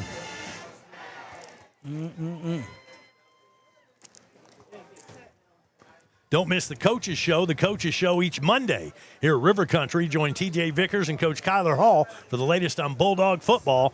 7 to 8 p.m. Mondays right here on rivercountrysports.com. And number 10, Cleese, who's the quarterback and can run the ball and can kick the ball and punt the ball, and he's going to kick off. Yeah. He does it all. Yeah. I think we got Moses back to boy. Just an end-over-end kick, and it'll be retrieved on the far side of the field. That may be the old Lou Jack. We'll see. Got a hand out in front. Boy, a good return up to the 45, and I see flags come a-flying. Probably a hold or something. Just about to brag about the field position, and then that flag comes in from behind, and that's never good news for the return team. That's going to be a hold against Suwannee. Goodness, that happened right around the 40-yard line. That'll back us up. Yeah, and unless it was a face mask penalty or something that we didn't see. That's a hold. 52 seconds left to go, and Suwannee is going to make it a little harder now. They're going to have to move from the 30-yard line, so 70 yards to get it into the end zone. But I tell you what, 3 points wouldn't hurt right before the half. They can work it down the field quickly. We're going to need something, but don't need a turnover. You play it safe? No. No. Okay, here we go. District on the line. Are you kidding? Nope, in the old doghouse. It'll be shotgun formation for Sykes. Single back in the backfield. Got a short slot, 2 receiver set, and a tight end with Watson. Get the block, throw across the middle. Moses is open, and holy Moses, he got it knocked out of him that time, and see if he made the catch. Yeah, he did not. He did not hang on to the football, and he took a nasty hit there at the end of the play by Owen Cleese. Yes, he did. Yeah. So an incomplete pass. And, boy, Moses got back up and quickly back to the huddle. But, man, he took some punishment there. He did, and that was that quick pass over the middle where he broke the long one earlier. But Cleese saw that coming, and he's playing safety, and he hammered him. He'll think about it the next time. And they just showed a 3-man front, but then they scoot that 4th one up there. Now they're showing 4 up front. Sykes in the gun, single back, and a little play action, looking down the field, nobody open, and we're going to get sacked right at the 30-yard line. Yeah, looking for somebody downfield, and, that's where Cleese gets you, where we don't have that running ability where the quarterback can just take off like that. And Sykes, he can scramble once in a while, but that time he chose to try to find a receiver and ended up taking the sack. And the clock is running. So should be the last play if we even get one off. So you have to go for the home run now. Yeah, you got to. Trips to the near side, shotgun formation, and you just got to put it up as long as you can throw it down the field. We jump ball in, Fryer makes the catch, or Moses won. I can't tell who. It was Fryer. That was Fryer. Fryer and quickly a timeout, and so we'll have one more play. That was our last timeout. Stops the clock with less than a second to go. He moved that one. He just threw it up there in triple coverage that time, and Fryer just, timed his leap, made a great catch, and that's going to put the ball all the way down to the 33-yard line, but that's too far for a field goal, and so we'll have time for one more play to try to get points here, and well, you never know. Well, you got to just put some receivers in the end zone and do the same thing. Pretty much. That's it. The only hopefully, give yourself enough protection to give Sykes time to throw that ball down there. But this will be the last play, barring a penalty of the first half. And I would look for Wakulla not playing a prevent, but to maybe bring a blitz package on this one. I mean, we're going to throw it. Also coming up at halftime, we've got our player spotlight, but also our Bulldog Bark with Keith Hunter, brought to you by Hunter Tainment. And so looking forward to that. Trent Gilliard, that's part 2 of Keith's interview with him. So that's coming up at the half. Stick around for that. See what the Dogs do here. Less than a second to go. Here before the end of the first half. We trail 22-14. Football right at the 33-yard line. Shotgun formation for Sykes. Single back in the backfield, trips to the near side. We're going to send them all down the left side. Some pressure, and it's tipped. We catch the ball as Moses, but he can't get inside the 10 or to the end zone, and that'll be the last play of the first half. Well, it was a great job of getting that pass off and a great catch on the other end, but it wasn't enough. Can't get into the end zone, and the clock is reading double zeros, and we are at the half with your score Wakulla 22, Suwannee 14. It's halftime here at rivercountrysports.com. It's a district showdown tonight as the Dogs host the War Eagles of Wakulla. Stop by Live at Jewelry and check out our fall lineup of Lormar and Opal inlay selections from Classic of New York, ring designs by Rigo, and earring selections from Spitzer Designs. You'll find it all at Live Oak Jewelry and at great savings. And don't forget our repair and remount services. It's all at Live Oak Jewelry, proudly serving the Suwannee County area for 79 years. Carl, it's hurricane season again, and you still haven't cleared last year's debris. When you gonna get that done? I just don't know when I'll have the time. Besides, there's too much for me to do all by myself. Well, if you can't get it done, I know someone who can. Morgan Tree and Debris can make short work of those trees. Give them a call today and stop worrying. Morgan Tree and Debris has all the right machinery to give you the results you need. Contact them at 386-249-0472. Tell them you heard about them on River Country Sports. Hi, my name is Catherine Haney. My grandfather and my dad, Wes Haney, have been selling and servicing Chevrolets in the Suwannee Valley area since 1968. I'm here with my brothers, Weston and Jonathan. We want to tell you why Wes Haney Chevrolet is the best place to buy a car. At Wes Haney Chevrolet comes down to two things: low prices and excellent customer service. You are a part of the family just as much as we are. Your happiness is my dad's first priority. He will always fight to make sure you get the best deal and the best experience. My dad doesn't play games and he doesn't charge dealer fees, so we can always get you the best price. We have amazing incentives this month to put together a great deal on any Chevrolet car, truck, or SUV. The best built, longest lasting vehicles on the road. We guarantee a better deal and customer experience than you can get anywhere else. We would love to show you our beautiful selection of new and used vehicles. We are located in Live Oak, Florida on Highway 90 East. I can guarantee our dad will give you the best deal, and we are excited to earn your business. This is Wes Haney, and as always, no dealer fees, no games. Come see my team at Wes Haney Chevrolet. It's time now for a Bulldog Player Spotlight, brought to you by Hunter Abercrombie, your Edward Jones financial advisor in Live Oak. Hunter Abercrombie and Edward Jones, making sense of investing. Member SIPC. Time now for Player Spotlight. Suwannee Bulldog football here on rivercountrysports.com. I've got Lorenzo Lee. I've got Jack Harrington here. How you guys doing? Good. How you doing? I'm doing good. I'm worried about you guys. It's Suwannee football, man. Without you guys, this stuff doesn't happen. I mean, I'm expendable. Yes, sir. We just got to keep, we're halfway through the season. How would you assess where we're at right now? What do you think? We got the win over Hamilton. I think we're here. Our team's coming together. Okay. We just we gotta have this game. Yeah. There's nothing what if about it. I mean, it's here, it's there. It's for the grab. It's there. Yeah. Do you feel like we're getting better? Oh, most definitely. Yeah. I mean, you take it back, summer and how hard that was, workout, weight room, all that stuff, and then you get into the season, things don't go exactly the way you had planned. But after getting that win, I mean, everything's still in front of us. There's nothing we can't accomplish this year. We can still win a district, still make the playoffs. You agree? Yes, sir. Yes, sir. Okay. Well, let's focus in a little bit about what you guys do. Which side of the ball would you rather talk about, offense or defense? I play mostly defense. Okay. Really. So tell me about the defense. Defense, we always been a great defense. There's no what if about it. It's just that we make little mistakes here and there. We let our eyes be in the background where the quarterback is, right.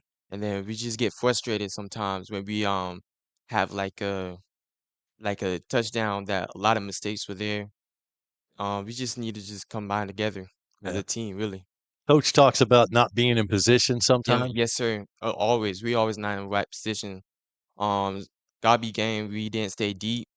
We just gotta stay deep on that game, really. Right. But if we stay in the right positions for Wakulla, we're gonna be there. But you feel like we're learning we're getting better, getting more discipline. I see on the defensive side when we make a bad mistake, like in the beginning we were like, come on guys, you gotta do better. But now it's like, it's all right guys, keep your head up and all. I was like, I like that.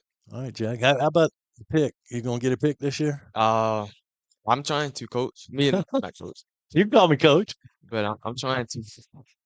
All right, Lorenzo, what about you? You want to talk a little offense or defense? We can talk about both. I like playing both. I just want to do whatever I can do to help us win. Just helping the Hopefully- team? Yes, sir. Yeah. Like I play a little bit of DN and I play H-back and whatnot. Right.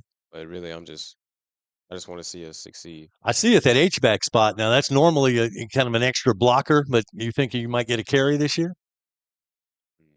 I don't know. Would I you don't know know what to that do too. if you get the rock? I mean, you know what yeah. to do, right? Score. Oh. Or get that first down anyway. Everything. There's sometimes that block that you provide, I mean, that can be the difference in springing our running back and getting that first down or getting those extra yards. Yes, sir. Yeah. So you like that position? Yes, sir. I mean, that's kind of a tough position, man. You got to be. It was easy to adapt to. Just like only thing that was a little hard was learning the plays because last year I was playing on line.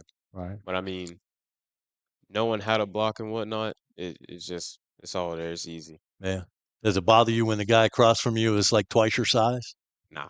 That didn't bother you at all? No problem. Technique. That's all it is. There you go. Stay low. All right. How you guys doing as far as off the field? Things going good in the classroom? Yes, sir. All right. Both of you straight A's? Yes, on a sir. roll? Yes, sir. You're not kidding with me? I swear. Okay. All right, man. That's good. Have you thought about what you might want to do as far as past high school, whether you want to go to college or get into the workforce, or have you thought about that? So right now, I go to River Oak. Okay. For welding. That's what I want to do. Okay. All right. Well, the world needs welders. That's something we're always going to need. That's pretty tough. I was when I was in the Navy, I didn't weld. I was what they called the fire watch. That was all. You put on the dark glasses and then pretend like you're not asleep, and you're supposed to be on fire watch. Yeah, and I mean, you got a handle on that, right? That can be a dangerous thing. Yes, sir. All right. Well, learn the right technique. You never know where that can take you. What about you? Hopefully I get a football or track scholarship, but if not, I'm gonna be a lineman after high school. Okay. Go to lineman school. All right. So working with electricity. Yes, sir. Ooh, that's a dangerous thing too, man. Both of you guys just jump right into it. Well, you might continue on with football if you could. Where would you want to go to school? White House State, but anywhere that I can go, I can start from there. Yeah, Blazers a good program, man. They played for the national championship last year. Yes, sir. I saw that game. Yeah, they didn't win it, but they were there, and got a pretty good club coming back this year. So you never know. That'd be great if you could get that far. But whatever ends up happening, just want to wish you guys good luck. Yes, sir. All right, and hopefully throughout the season we're gonna have some luck this year, and then you can think about the futures. But anybody you want to send a shout out to that might be watching the stream tonight? I want to send a shout out to Donna Sue. Okay.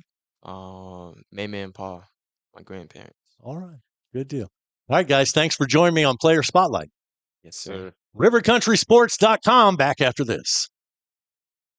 Tonight's Player Spotlight was brought to you by Hunter Abercrombie, your Edward Jones financial advisor in Live Oak. Hunter Abercrombie at Edward Jones, making sense of investing. Member SIPC. Are you new to investing and not sure where to begin? Start by looking for a financial advisor who will offer you a strategy personalized for you and your family. One who will be there as your life and financial situation changes. I'm Hunter Abercrombie, your Live Oak Edward Jones financial advisor. When we work together, we'll focus on what's important to you. We'll use an established process to create a personalized financial strategy backed by the advice, tools, and resources to help you reach your goals. And we'll partner together to help your strategy stay on track. Contact me today at 386-364-3699. Edward Jones, member SIPC.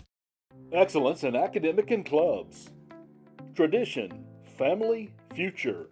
Foundations for lifelong learning. Leadership begins here. Careers start here.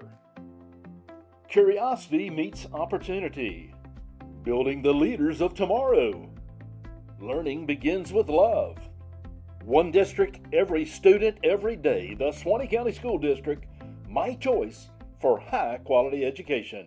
Hi, my name is Catherine Haney. My grandfather and my dad, Wes Haney, have been selling and servicing Chevrolets in the Suwannee Valley area since 1968. I'm here with my brothers, Weston and Jonathan. We want to tell you why Wes Haney Chevrolet is the best place to buy a car. At Wes Haney Chevrolet comes down to two things: low prices and excellent customer service. You are a part of the family just as much as we are. Your happiness is my dad's first priority. He will always fight to make sure you get the best deal and the best experience. My dad doesn't play games and he doesn't charge dealer fees, so we can always get you the best price. We have amazing incentives this month to put together a great deal on any Chevrolet car, truck, or SUV. The best built, longest lasting vehicles on the road. We guarantee a better deal and customer experience than you can get anywhere else. We would love to show you our beautiful selection of new and used vehicles. We are located in Live Oak, Florida on Highway 90 East. I can guarantee our dad will give you the best deal, and we are excited to earn your business. This is Wes Haney, and as always, no dealer fees, no games. Come see my team at Wes Haney Chevrolet.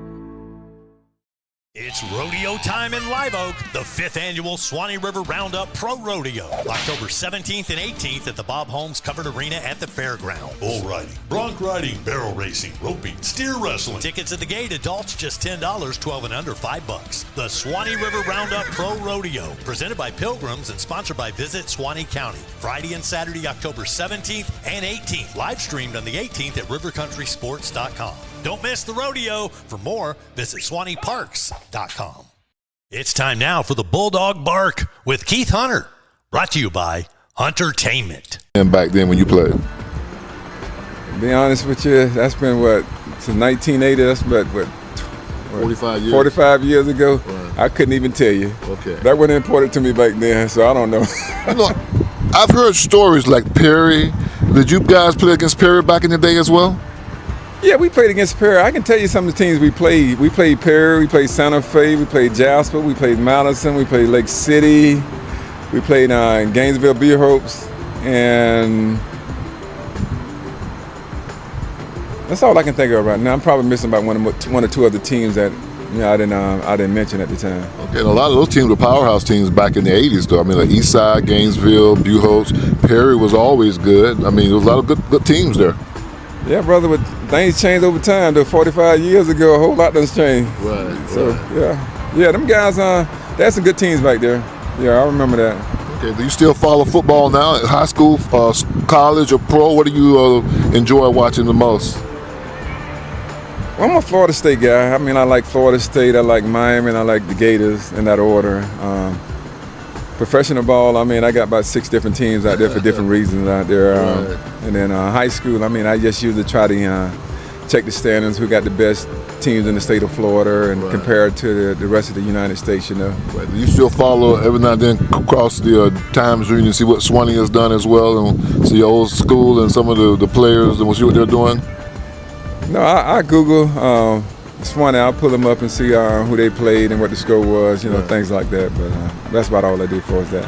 Okay. You ever get the response when somebody like say, "Hey, where you from?" You tell them Live Oak. Oh, that's that football town. You ever get that every now and then? No, they ask me Live Oak. Where's Live Oak at? So I'm like, well, you ever heard of Gainesville and Tallahassee? We in the middle. You take I-10, and I just explained to them where it's at. When I was over in Germany, it was funny. This guy. He was married to one of my, not my classmate, but a young lady that was like 2 years under me. Right. He was married to his sister, and he's like, I said, man, he's like, where you from? I said, I'm from Live Oak. He's like, get out of here, man. My wife from Live Oak. Wow. So here we over there in Kuwait, having a conversation about Live Oak. That was crazy. Well, football about Suwannee, man, it goes all around. I've been in numerous places, and people, you mentioned Live Oak, and they mentioned Bulldog football. So definitely Bulldog football it's come. And then my final question I'll ask you, again, you mentioned some of the younger guys that played when you played. Who were some of the older guys that you looked up to? Like you were in the class of 80, maybe when you were coming up in high school or middle school, who were some of the guys that you looked up to? Well, my cousin Dexter Johnson, Bruce Randolph, Tommy Randolph, Edward McDaniel, Paul Morrison, Tim Morrison, Clint Chauncey. I remember I was in 8th grade and I came up to the high school for just a practice or something like that, and Paul Morrison, Tim Morrison, and Chauncey, they pulled me off and said, "Hey, I see a bright future for you in the near future," and it always stuck with me. And I remember some of the guys, and I don't remember everybody, but I remember quite a few names. Right. It's always good, like you say, And also David Mitchell. I can't forget about David Mitchell. Yeah. The class of '79. And all those guys. Who you think was one of the trendsetter, one of those guys that you played that was a little older than you, but you're like, this guy can really play. Who were some of those guys? Well, I mean, Tim William, he was a year ahead of me. Tim had that swag about him. Man, him used to knock heads all the time and everything, but he had that swag. I'm going to give him his prop.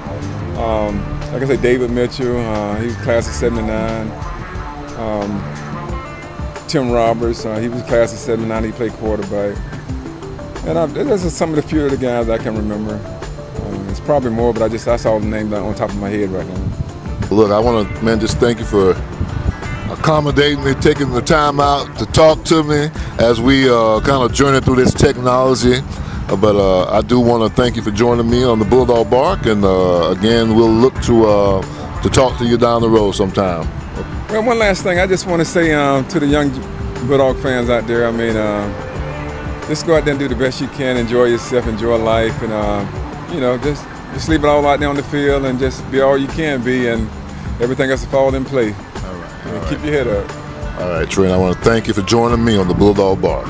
You've been listening to a Bulldog Bark. I'm Keith Hunter. We're now sending it back to the studios.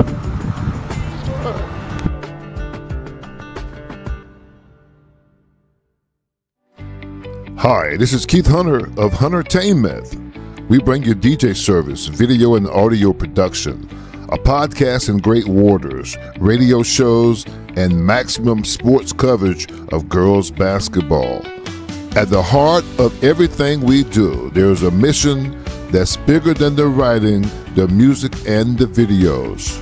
Sure, we bring you the entertainment, but we're all about the human connection, that spark between people when they feel understood, valued, and inspired, and encouraged to do better and be better. Long after the entertainment is over, the video fades to black. Long after the ink runs dry, what remains is the lasting impression. This is Huntertainment. Let's make the connection. 904-504-1532. What's up, guys? Welcome to Van Carpet One. For 78 years, we've been your local family-owned and operated floor covering store, and we can't wait to serve you. Let's go check out some of the stuff we've got and say hey to the guys.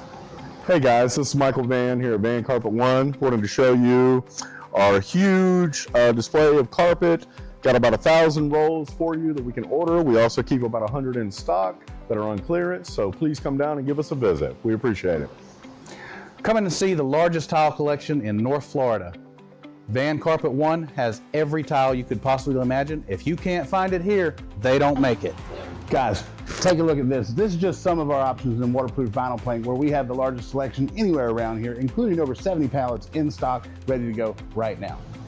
Come in and see our fantastic selection of elegant hardwood too, followed up by fantastic service that you expect from a company like Van Carpet One. Come on in and see us. We can't wait to serve you. And that's a boom shakalaka. No matter what the road ahead brings, we'll be there. That's why Farm Bureau Insurance has been a trusted name for over 70 years. You deserve more. You deserve a promise. Local people, great rates, friendly service. That's the Farm Bureau Insurance promise. Farm Bureau Insurance, serving Florida for over 70 years. In Suwannee County, you'll find Farm Bureau in Branford and in Live Oak. In Branford on Drain Street, phone 935-1274. And in Live Oak on Dowling Avenue, call 362-1274. Farm Bureau Insurance. Back here at Paul Langford Stadium, halftime score, Wakulla 22 and Suwannee 14. Florida State 21 all at Virginia. That's a halftime score in college football.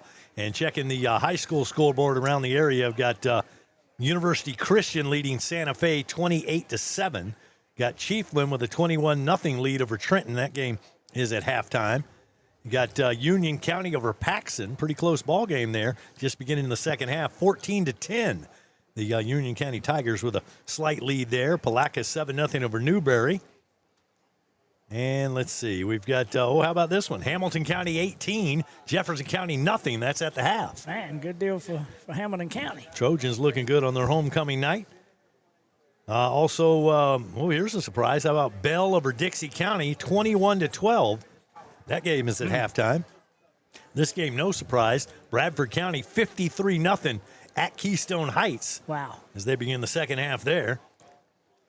And trying to see Columbia and St. Augustine. I heard that St. Augustine was was winning that game pretty handily. And trying to get the latest score on that. That's a battle of undefeated teams. Yeah. Williston 28-7 right now at the half over Trinity Catholic. And sorting through the scores, see South Sumter leading North Marion 17-13. That's a pretty tight game. Pretty good one going on there. There's Godby over Baker County, third quarter, 17-10. They got a tight ball game going on there. Remember, Suwannee's going to get the ball first here in the second half. They deferred to the second half, so Dogs need to work the ball down there and get points. The only way that they've been able to stop Wakulla is when Wakulla stopped themselves, and it's been the same way the other way around. Dogs stopped themselves on that turnover, and that's the difference in the ball game here. Yeah, absolutely, and that's one of the things. I mean, it was in the second quarter pretty much. The War Eagles scored 3 times, the Dogs only once, but we did score that opening drive when it was Sykes to Moses, and it's been an interesting. It's an offensive game. Yeah, it's been a track meet. Buchholz 13-7, second half score over Nice, and here's that Columbia score. Tigers have come back a little bit, but St. Augustine 35 and Columbia High 14 in the third quarter. I wouldn't have thought anybody'd score that many points on Columbia. Yeah, St. Augustine must have a heck of a ball club. Yeah. They came in 5-0. Tigers are 5-0, and we were kind of hoping Columbia could pull that one out, but they may see each other again. You never know come playoff time. Oh, yeah. Getting ready for second half action here at Paul Langford Stadium. Wakulla 22, Suwannee 14. And looking back at the first half, Wakulla had the ball first, moved down the field, but then they had 3 procedure penalties in a row, and that forced them into a punt. Dogs took the ball from the Rome 3-yard line, marched down the field and scored, went up 7-0. Wakulla came right back with a 12-play drive, missed the 2-point conversion. Dogs still led, then Suwannee scored in their next possession to go up 14-6, while Wakulla came back, tied it up after a score and a 2-point conversion. We were 14-all. Dogs were driving, then fumbled the football, and that's the difference in the game. Wakulla took it down, scored. They were able to get the 2-point conversion. They're up by 8. Dogs had a chance there with under a minute to play and worked the way down. Matter of fact, Ty Moses made a catch, but just couldn't get to the end zone as time expired in the first half. Yeah, it was a very exciting first half. And like you say, anytime your momentum kind of gets taken away from you, but we didn't hang our heads. We did drive it back down the football field. Dogs are going to have to drive it back down the football field here as we begin the third quarter. If they can get a score here, that'll certainly make things interesting here at Paul Langford Stadium. And like you say, the Dogs will get the football here in this second half. And I guess Cleese will do the kicking chores. Why not? From the 40-yard line, playing safety, playing quarterback, and playing kicker. Yeah, he's a punter, he's the kicker. Mercy. He's the QB, he's the safety. Yeah. This time, that low line drive, knuckleball kick, it'll be retrieved by the Dogs right around the 20, up to the 25 and the 30. Got a big lane, fire to the 35, to the 40, fire across the 50, fire to the near side, and they finally push us out of bounds inside the 40-yard line. Wow. Fryer with a great return there. And that's going to set the Dogs up with excellent field position on the Wakulla side of the field. And they're going to mark him out. Let's see. They're going to say he stepped at it around the 39-yard line. Yeah, great return that time. He had that lane and just had too many of them War Eagles forcing him to the sideline, or he'd have been Katie bar the door. He hit that hole hard. Great return after the squib kick, and now Dogs in business of 39, 1st and 10. Shotgun formation for Sykes. Single back in the backfield, and we got a short slot to the near side, and that'll be Moses. 2 receivers set. We're going to run it. And hand off to Lujak. Lujak finds a big hole. Lujak to the 30. Runs over a War Eagle at about the 18 and fights his way to the 15-yard line. Boy, he broke open, and it was one man to beat, and you're right. He just put the shoulder down and bowled him over. Look at that. Nice hit right there, and he'll end up being tackled. Give credit on the tackle there to number 8, St. Hillier. Dogs down there inside the Roundtree Moore Ford red zone once again. Got it at the 15-yard line. Fryer and Cherry will go to the wide side of the field. Hunter Watson, he'll be the tight end near side. Moses will be stacked right behind him in the short slot. Lou Jack right beside the quarterback, little play action, and looking for Moses out of the backfield, but boy, just led him too much. Yeah, overthrew him just a little bit there. And he had some open field there, but put it too far in front of him, and an incomplete pass. Stops the clock, 11:06 left to go third quarter. Yeah, and if Moses could have caught that pass, he'd have had a little bit of running room, but then the safety probably would have came up somewhere around the 10. Would have had a nice pickup there, but incomplete. 2nd and 10 now. Dogs at the 15-yard line of Wakulla. Them old Dogs up to the line of scrimmage. Wakulla digging in on the other side there in a 4-man front. Shotgun formation. And I thought that was Fryer, and Fryer takes it to the 15. Fryer to the 10. Fryer gets one of them War Eagles to ride him all the way to the 6-yard line. Good pickup. Just a wildcat look there as Coy Fryer lines up in the backfield, takes the direct snap, and is able to get it inside the 10 and down to the 7-yard line. Brings up a 3rd down situation, 3rd and 2, so we got to get positive yardage on this one. Sure do. I imagine this is 4-down territory, though. Fryer stays in there. Lou Jack will be to his right. Receivers on either side. Moses the short slot, and Fryer's going to try to follow him right up the middle of the field. Boy, he's churning and burning and maybe got to the 5. Yeah, I don't know. But we're going to be We needed to get it across the 5 to get that first down, and he's going to be close. Goodness. No, they spot him at the 6. It's going to be 4th and a yard. Yeah. So what do you do here? Coach, you going for it? You getting the 3. Well, I'm going for it, but I'm probably with the quarterback under center. All right. And it looks like that's what they're going to do with Lou Jack behind him.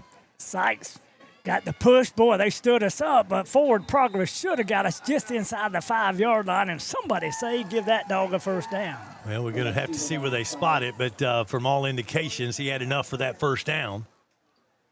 On 4th down and a yard. When I was waiting, the official on the near side was spotting him inside the 5, but I guess they'll bring the chains across, maybe. Yeah, they're winding the clock, so I guess they got enough for the first down. About the length of the football. And we'll have 4 downs to get it in from the 4 3/4. Just across that 5-yard line, so just enough.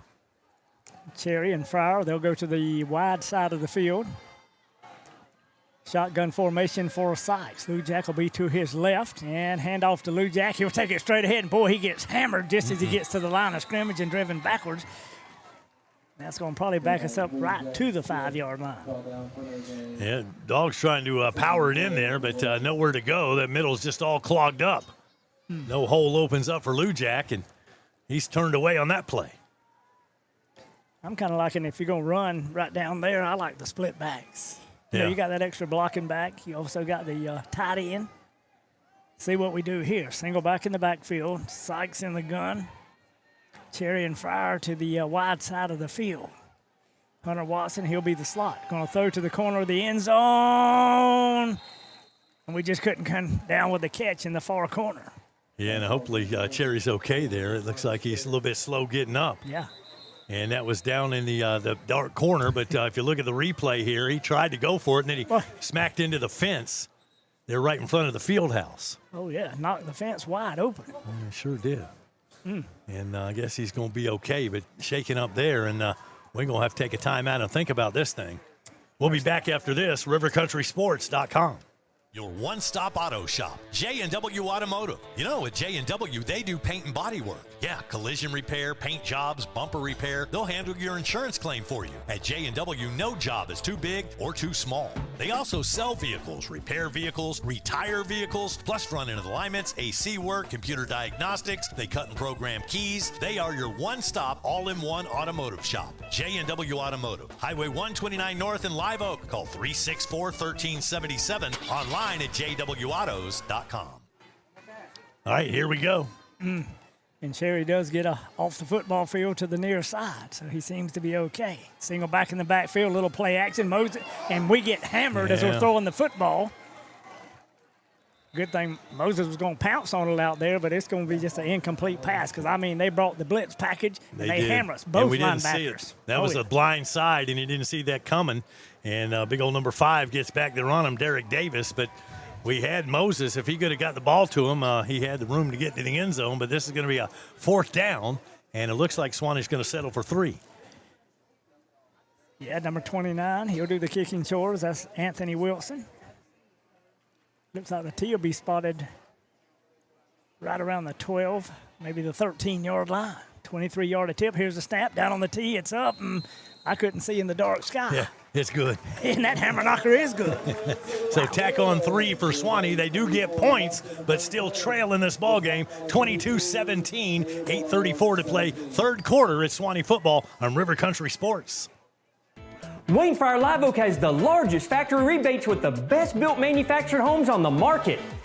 We also have the best price per square foot with models starting at just $59.9. With prices like that, these homes are below factory invoice pricing. Ready to move now? Ask about our affordable land home packages. We guarantee Wayne Fryer Live Oak can't be beat when it comes to price, service, and quality. Shop Wayne Fryer Live Oak today or online at WayneFryerHome.com.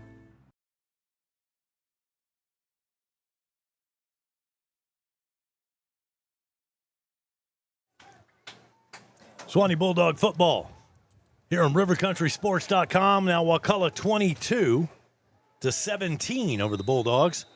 Well, nice to get 3, but you can't trade 3 for 6. And now let's see if the Dogs can play some defense here and somehow find a way to slow down these War Eagles. Yeah, and the thing about it, usually when they get 6, they go for 2 and make it 8. So it makes it tough.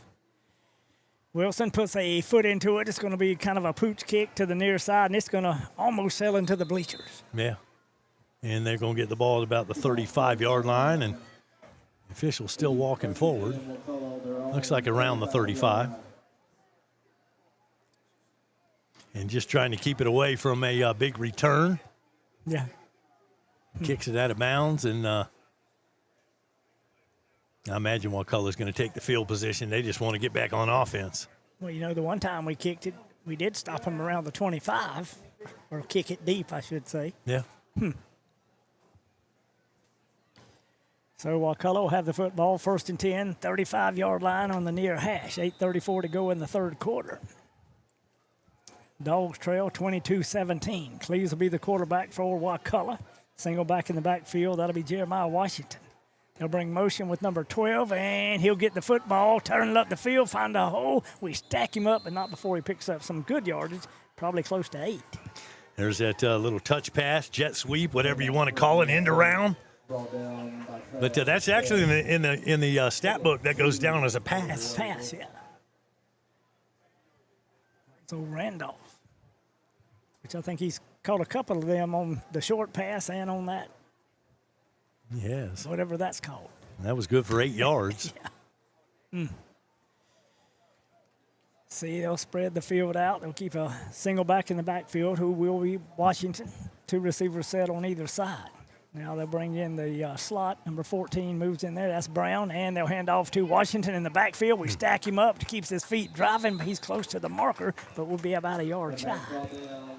Hey, you know, first contact, we don't normally bring him down, but we hit him back behind the line of scrimmage, and he went forward and got close, but I think he's still going to be just short of that first down marker, so going to bring up a 3rd and 1. 3rd and 1, and we need a fumbled snap. Shotgun formation for Cleves. We're in a 3-man front. Single back in the backfield. 2 receivers set. Now we're going to walk a linebacker up to the line of scrimmage. And it's going to be Cleves keeping it to the near side. He finds a first down marker and then some. Fryer kind of wraps him up, turns him to the inside, but not before that War Eagle gets a 1st and 10. And he has been just running over the Suwannee defense. That little misdirection, he hands the ball off, and nobody picked up the quarterback coming the other way, but he has picked up some big yards tonight on the ground. He has. 1st and 10, Wakulla. They got it our 48. Shotgun formation for Cleves. Trips to the near side. He's looking, quick pass. Both of them run in routes, and boy, we hammer him just as he catches the football, but he's still going to pick up 4 or 5 yards. Yeah, still a positive play, and a nice tackle on that play by Demarion Jones. Sophomore is really coming into his own on this Suwannee defense. You know, and both receivers on that side, they just ran short little curl patterns to the inside. Shotgun formation once again. Wakulla on the move. Here it is, another quick pass, same pass, picks up the same yardage and a first down. Yeah, pretty much same play. Just go right back to that. It's just a quick little hitch. And he's been open all day long on that. Yeah, if you're backed off the line of scrimmage, you can run that 5 to 7 yard in pattern or curl or out, and it's going to be complete. And that should be enough for a net. They're going to stop the clock here. So 6:14 to play third quarter, 22-17. Wakulla leading Suwannee. Back after this on rivercountrysports.com. Looking for the perfect spot for family dinner or catching the game? Beef O'Brady's is all about great food, friendly service, and fun for everyone.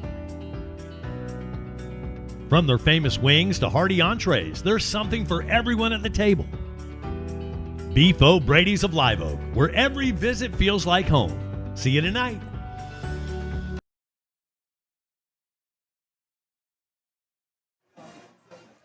Back here at Langford Stadium on the Tippins Insurance scoreboard, it's Wakulla 22 and Suwannee 17. 6:14 left to go here in the third quarter. Dogs need to find a way to slow these War Eagles down. Offensively, Suwannee's been able to move the football. They put points on the board every time, even if it's just 3. Yeah. But that turnover right now, the difference of the game, and the quarterback's ability to pick up first downs when you got everybody covered. Well, against that 3-man front, and if they spread us out with five wide receiver set, it's pretty much a gimme. You got to mix it up a little bit, though. You got to send some blitzes every now and then. Just got to put some pressure on him somehow, some way. Well, we got 3 backers stacked in behind the front 3, but you have to see that they're 5 yards, maybe 6 off the line of scrimmage. Yeah, and that quarterback gets rid of the football quick. Yeah. And I guess they hadn't marked it for play yet. Waiting on the official.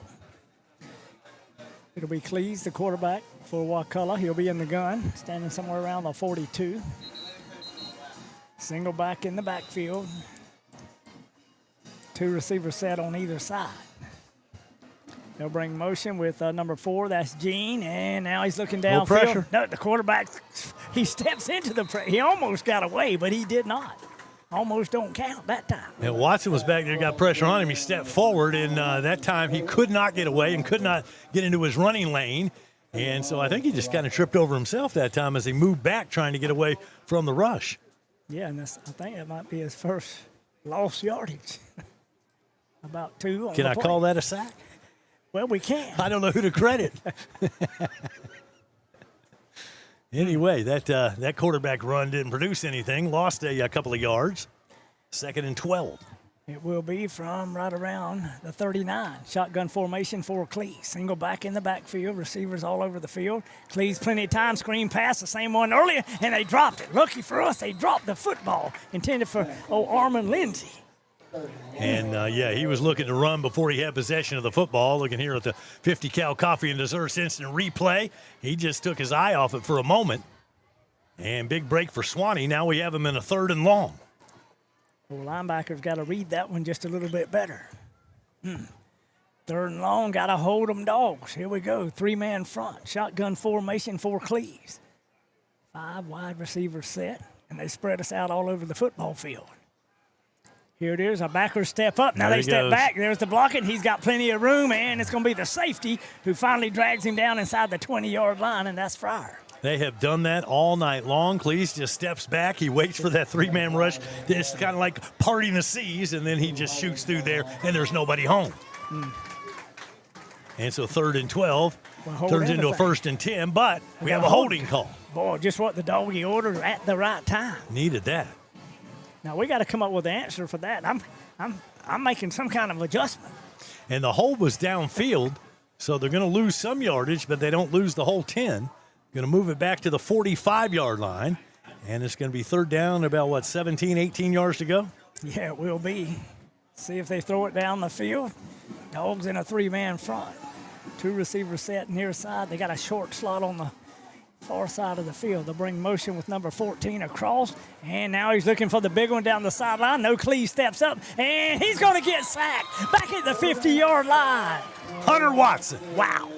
He just ran out of time. Nice coverage that time. That's a coverage sack. And then Watson, he just ran out of time, and Watson got to him. And you can say sick 'em dogs on that one.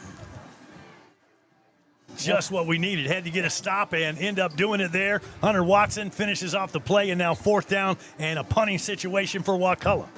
And you have to remember, Cleese is back there doing the punting chores, and we've only been taking one man back deep because we're trying to keep him honest. Well, I would definitely watch out at midfield, but it looks like he's in punting formation. Let's see if they indeed kick this away. Fryer will be standing around the 10-yard line, maybe the 11. And we come across. There's that end-over-end kick. And we're going to pick it up. Fryer to the far side, breaks one tackle, can't break the second one. He'll be drugged down close to the 30. Still pretty good field position to work with. 3:56 to go here, 3rd quarter. The score is 22-17, and the Dogs will get the football back here with a chance to put points on the board. My goodness, what a ball game here at Paul Langford Stadium. Yeah, it has been. It's been a tough one, I'll tell you what.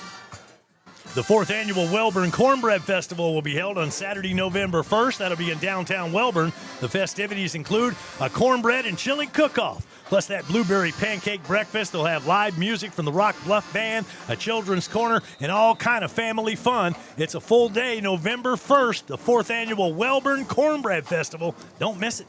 You don't want to. Boy, Dogs got the football. 1st and 10, shotgun formation. Here it is, handoff to Lou Jack. I believe it's Lou Jack. He'll cross the 30. Still on his feet. They hadn't blew the whistle. Should have made it to the 33 if we get good forward progress. Yeah, they're going to mark his forward progress. Here it is again on the replay. And, boy, Tufts led him right up, but he just kept pushing the pile. Gets a couple of yards. Good yardage out to the 33-yard line. 2nd down and 7 for them old Dogs of Suwannee. Clock moving, 3:30 left to go here, 3rd quarter. Dogs trail, but they're on the move.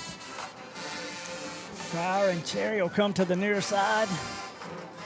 Old Moses will go to the far side of the field. Lou Jack will be the lone back. Shotgun formation for Sykes. Here they come with the blitz once again. We picked it up on that side, but Sykes going to have to tuck it and run it, and probably one of them Dogs is going to be called for a hold. Call for a hold there, but when you see that coming, you either got to find that hot receiver or just get that ball out of bounds, get out of the tackle box and get rid of it. Instead, we'll end up taking a loss here, but let's see what this flag's all about. Probably going to be a hold. Yeah, and I would think that they would. They're going to waive take it the off? penalty. Yeah. All right. Well, he started marching, but he may be talking about declining it depending on where the sack was, you think? Well, he's showing the replay the other way. I couldn't pick that up. Here he goes. Holding call against Suwannee. It is declined. Yep. Yeah, and they backed us up. I thought we lost more yardage than that, but I'll bring up a 3rd down and 11. And we got to find a way to get 11 yards. Keep this drive alive here. At the 29-yard line. 3rd quarter, we trail 22-17. We need a 1st down. 2 receivers set to the near side.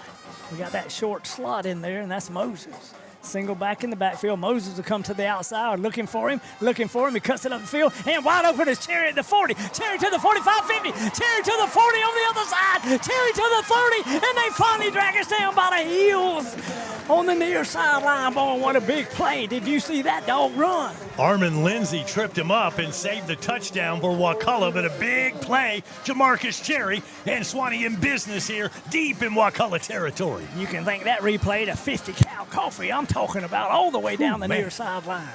I'm telling you what, I'm going to need me a coffee after that one. Woo. Nice looking run there. Well, that was a big play on 3rd down and 11. Got it down to the 20-yard line. Nose of the football touching it. Shotgun formation for Sykes. Single back will be Lou Jack. Lou Jack will get it near side. Got a lead blocker. Boy, they grab us by something, spin us around. I thought it was a double face mask, and it probably was, but we get all the way to the 11. Yeah, Derek Davis, and the flags came raining down, but he did. Here's the replay, and he got him. You can see as he's turned around there, just got an incidental face mask, and that's going to cost Wakulla some real estate. Yeah, he turned us around. We still gained another 3 yards. Nice looking run there by Lou Jack Smith. And after the penalty, this is going to move the ball down. Should give Suwannee a 1st down. Somewhere around the 7, maybe, half the distance. Should be inside the 10-yard line. And they'll march in the penalty off and put it down around the 8. All right, we'll take it. I got to check my math. Well, first and goal from the 8-yard line. The old Dogs got the football, got to hold on to it, and we got to get it in the end zone. Shotgun formation for Sykes. Single back will be Lou Jack. We come near side. Got 2 blockers. Lou Jack comes back. Lou Jack. Somebody say, oh, my. Touchdown, Dogs. Lou Jack Smith. Goodness gracious, what a hole. And we had 2 blockers out there. He skated in between them. Lou Jack Smith coming into the game, 63 carries, 352 yards, and 2 touchdowns. He got to be over 100 yards in this ball game. He is looking good, and he's into the end zone for a Suwannee score. See what Suwannee does here as far as points. Yeah. You can add them up. Like I said, I wasn't too good at math. Well, anyway. Well, you had the field goal earlier in this game, so that gave the Bulldogs a lead there at 23-22. You would think they'd want the 3-point lead, so let's see if they go for 2 here. Yeah, looks like we will. The old Dogs up to the line of scrimmage, shotgun formation, and did we take too much time? I'm not sure what that came from the back judge, and normally that's the call, and it's going to go against Suwannee, so that may have been a delay. Yeah, man, that was a horrible time for that penalty. Yeah, it was. And this makes that 2-point conversion off. Let's see if they still want to go for 2. They may elect to kick at this point. That's back to the 8-yard line. Well, it probably wouldn't be a bad thing to kick because of the fact that, that Wakulla's going to go for 2, or they have shown that every time. So, yeah. But what do I know? Well, it looks like they're going to go for the 2-point conversion, so see if we can get it done. Short slot, shotgun formation, looking to the corner of the end zone, wide open, diving catch! And that hammer knocker gets it, 2-point conversion, good! Somebody say give that dog 2. And see if I can catch a number here on the replay. And that is Fryer. Fryer on the 2-point play. Wow. Big play right there. All right, big play there. You're right. 2 minutes to go here in the third quarter, and the Dogs will tack on 2 more back after this on rivercountrysports.com. Oh, wait, hold everything. It's rodeo time in Live Oak, the 5th annual Suwannee River Roundup Pro Rodeo, October 17th and 18th at the Bob Holmes Covered Arena at the fairground. Bull riding, bronc riding, barrel racing, roping, steer wrestling. Tickets at the gate, adults just $10, 12 and under $5. The Suwannee River Roundup Pro Rodeo, presented by Pilgrims and sponsored by Visit Suwannee County. Friday and Saturday, October 17th and 18th. Live streamed on the 18th at rivercountrysports.com. Don't miss the rodeo. For more, visit SuwanneeParks.com. All right, we got a little ahead of things. We didn't see the laundry on the field, but there was a holding call against Suwannee. So take the 2 points off the board, and we're going to have to do this thing again. And now the ball is all the way across, let's see, about the 17-yard line? Yeah, it is. Wow. Going the wrong way. Man, what a replay catch. What a highlight film catch for North. Holding penalty. We'll have to do it again. 2 receivers set near side, 1 to the far side. Blue Jack in the backfield. They bring a blitz. Corner of the end zone. We just couldn't get to the football. I think it was intended for Cherry. He dove for it. And somebody did. Yeah, he dove for it in that corner of that end zone, but he did not come up with it. Here it is on the 50 Cal Coffee replay, not just out of his reach. So the 2-point try after all that ends up being no good, so the Dogs only lead by 1. Your score is now... Man, I've got to correct. I've written all this down before all that happened, so let me make some corrections here. But anyway, the score now is 23-22, and still 1:53 left to go, third quarter. Whew, this game is a long way from being over. Yeah, I'm telling you. Mercy, I didn't see that flag. No, I didn't either. Hey, if you're looking to score big, Suwannee Graphics is your one-stop shop for all of your printing needs. See them for blueprints, brochures, forms, books, banners, signs, hats, engraving, even pre-made gift items ready to buy. Stop by and see them, 129 North in Live Oak, or call them 386-362-1848. Suwannee Graphics, proud supporters of Suwannee Bulldog football. Looks like Hayes, number 1, and looks like maybe number 2. will be deep for them War Eagles. That's Washington. And it's going to be for the Dogs to Anthony Wilson. He'll tee it up at the 40-yard line. This time we get that little squib kick. They call for the fair catch, and actually Ball's two on of the them ground. touched Ball's it. on the ground. Boy, I don't know if we got it, though. Well, I tell you what. No, I don't know how we did not get that football. I was talking to Coach Hall about that, and he said, we've got to be the worst at leaving that ball on the ground, but the Dogs dove in there for it, but Wakulla comes up with it. Had a chance. Yeah, and they called for the fair catch, but what it was, the other, I guess the guy going to receive the football, it bounced off his hand, so then it's a live football. Yeah. We had two Dogs right there. But could not come up with it, so Wakulla will have the ball at their own 35-yard line. They trail by a point. Goodness gracious.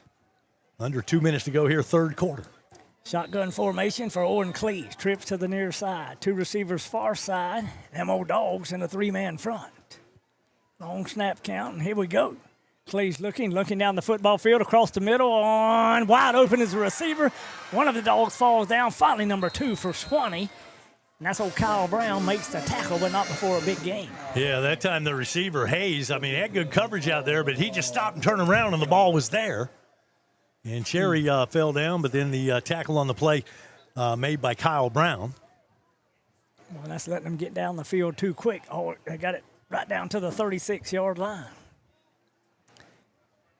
Up to the line of scrimmage, shotgun formation. Dogs in a three-man front, three backers stacked in behind them. Got us really spread out. Here we go, quick pass, little curl pattern to the other side. This time they dropped the football. If Cleese hadn't had a couple of drops, he may not have very many incompletes. Yeah, that time Hayes just took his eye off it. And incomplete pass. But he did. He put it on the money. Cleese is pretty accurate. Yeah, and he was out there in coverage by Kyle Brown on the far side. This time, number 7, Avian Thomas. He'll come to the near side with two other receivers. And we'll have two to the far side of the field. One of them will be Jaden Jean. He's the inside. Shotgun formation for Cleese. Three-man front for them old Dogs. Kind of walking a backer up to the line of scrimmage. Here we're going to come after him, and Cleese just goes straight up the middle. The middle linebackers got him by the back of the jersey, but Cleese fights his way to the 30-yard line. Yeah, but at least you left somebody home there and didn't give him the big play. So a nice tackle out there. I believe that was Marco Rojas that time making the tackle. Down there in the middle linebacker. Maybe they got him spying the quarterback now. Well, we need him to, but that was still a 5-yard pickup. Oh, yeah. Shotgun formation for Cleese. Big play for the Suwannee D. We got to hunker down. Trips to the near side. Cleese looking. Now he's going to take off to the right. We turn him to the inside, and then we pounce on him from behind, and he'll pick up a half a yard. It'll be 4th and about 3, Wayne. That's right. Got him on the quarterback run that time. Not able to get the first down. Just got a yard, and going to bring up a 4th down, and I'm going to call it 4. Yeah, one of them Dogs, whichever one came from behind, we did a good job, Watson, to turn him back to the inside. They're going for it here. Yeah, trips to the near side. Two receivers set far side. Dogs in a three-man front. Cleese tries to get us to jump off sides. We don't. He'll look to the far sideline and hold everything. That hammer knocker calls a timeout. He wants to take a timeout here and talk to his dad, his coach, about this thing here before they run the play. Corbett's Mobile Home Supplies in Lake City has everything you need. Doors, windows, heck, they've got tubs and showers. They've got all your plumbing supply, electrical supplies. They've got power poles, steps, paneling. They've got pre-finished sheetrock. They've got vinyl siding. They've got skirting. They've got everything you need, even wide-width carpet and vinyl flooring. See Preston or Jason for all of your mobile home needs. Corbett's Mobile Home Supplies on Deputy Jeff Davis Lane in Lake City. Online at CorbettSupply.com. And I've told this story before. I was looking for plumbing supplies. I checked everywhere in town and couldn't find anything. I ended up at Corbett, and they had it. They had it for you. I don't even live in a mobile home. Man, oh, mercy. They have what I needed. Check them out before you give up. That's my advice. Oh, yeah. And we appreciate those guys sponsoring Suwannee Bulldog football here on River Country Sports. I see number 44 checking in for the Dogs. That's Shane Wright. He's just a 9th grader. Now, I don't know if we had somebody injured or we're coming with a different front, but he might have been out there all night. I might have just missed him. You just now noticed. Yeah. You never know. Wow, big play right here. Big Shotgun play. formation for Cleese. Got to spread out once again. We got a 3-man front. I mean, them backers are backed off 7 yards. Not little screen pass, bubble screen underneath, and they did not get it. He did not get it. Well, Barnes was the target watching the 50 Cal Coffee and Desserts replay here. Cleese had time. He triggered, got his man, but Suwannee was quick on the defense that time, and there's Kyler the Killer Watson on top of things. Along with number 3, Travis Fed. Man, big play for the Suwannee defense. Back-to-back stops, and now the Dogs need to get some insurance points here with 9 seconds left to go here in the third quarter. We lead it by 1, and we need about 7 or 8 more. Shotgun formation, 4 sides. Single back in the backfield, that'll be Lou Jack. 2 receivers set to the far side, and we got a short slot. That'll be Moses. Moses will come back to the near side, and he'll get set. We'll run it to the near side. Got a lead blocker. They're running in behind us, and this time they're going to drag us down from behind. They saw that play twice on our last drive, and they kind of figured it out. Yeah, they did. Stopped it on that particular play, and that will be the end of the third quarter of action with your score. Suwannee 23, Wakulla 22. Back for the final 12 after this timeout. It is Bulldog football here on RiverCountrySports.com. What is Kinetic Fiber Internet? It's internet at the speed of light that helps you do everything better. It's a dedicated connection to your home that keeps everyone connected at the same time. It's cutting-edge technology that grows with you and lets you browse, stream, and game with virtually no lag or buffering. Ultra-fast, ultra-reliable Kinetic Fiber Internet. Internet better.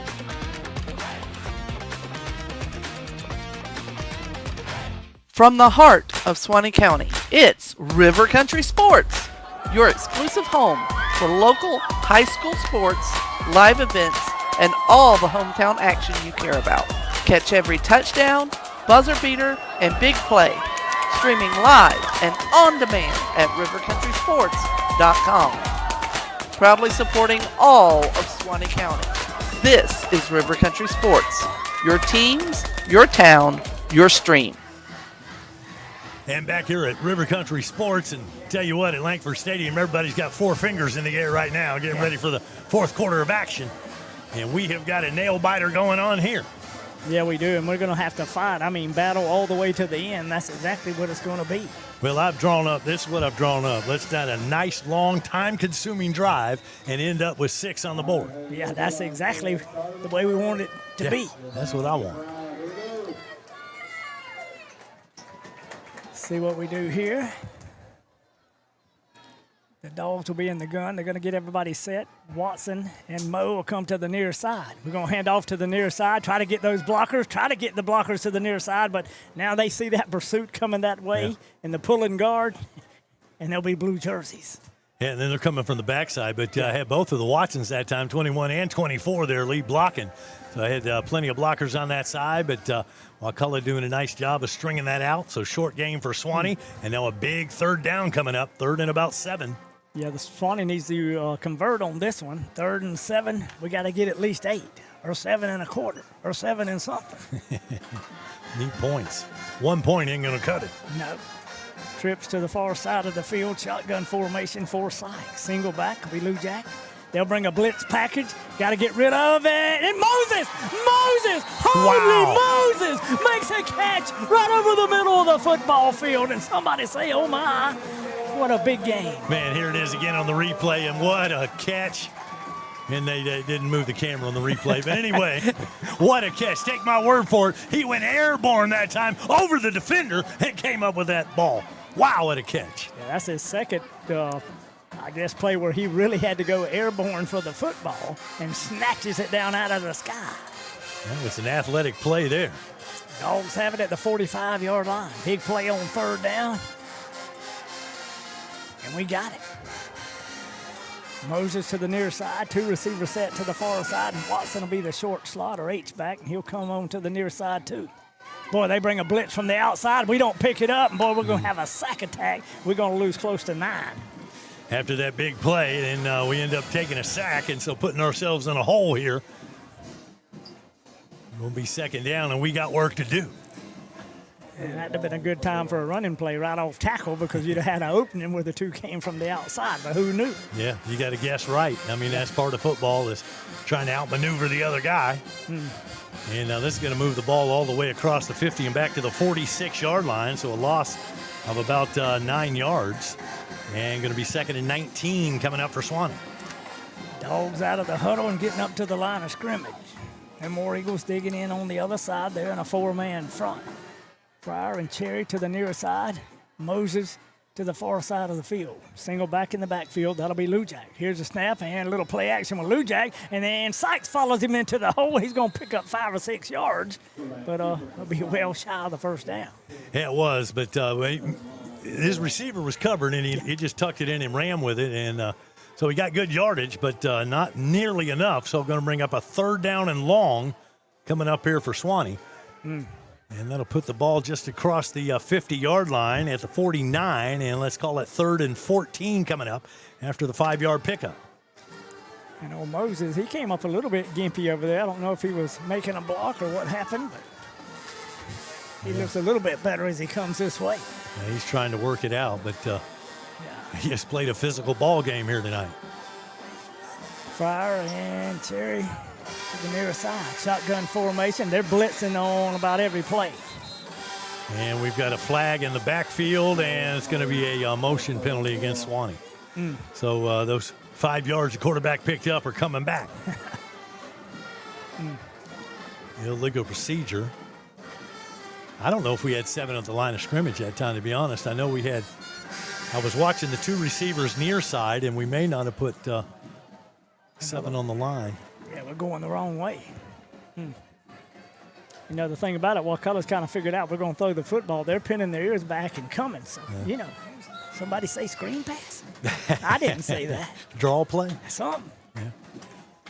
Just got to find the right hole. You can get a big play. Well, right now you need a big play because you got 3rd and 19. Yeah.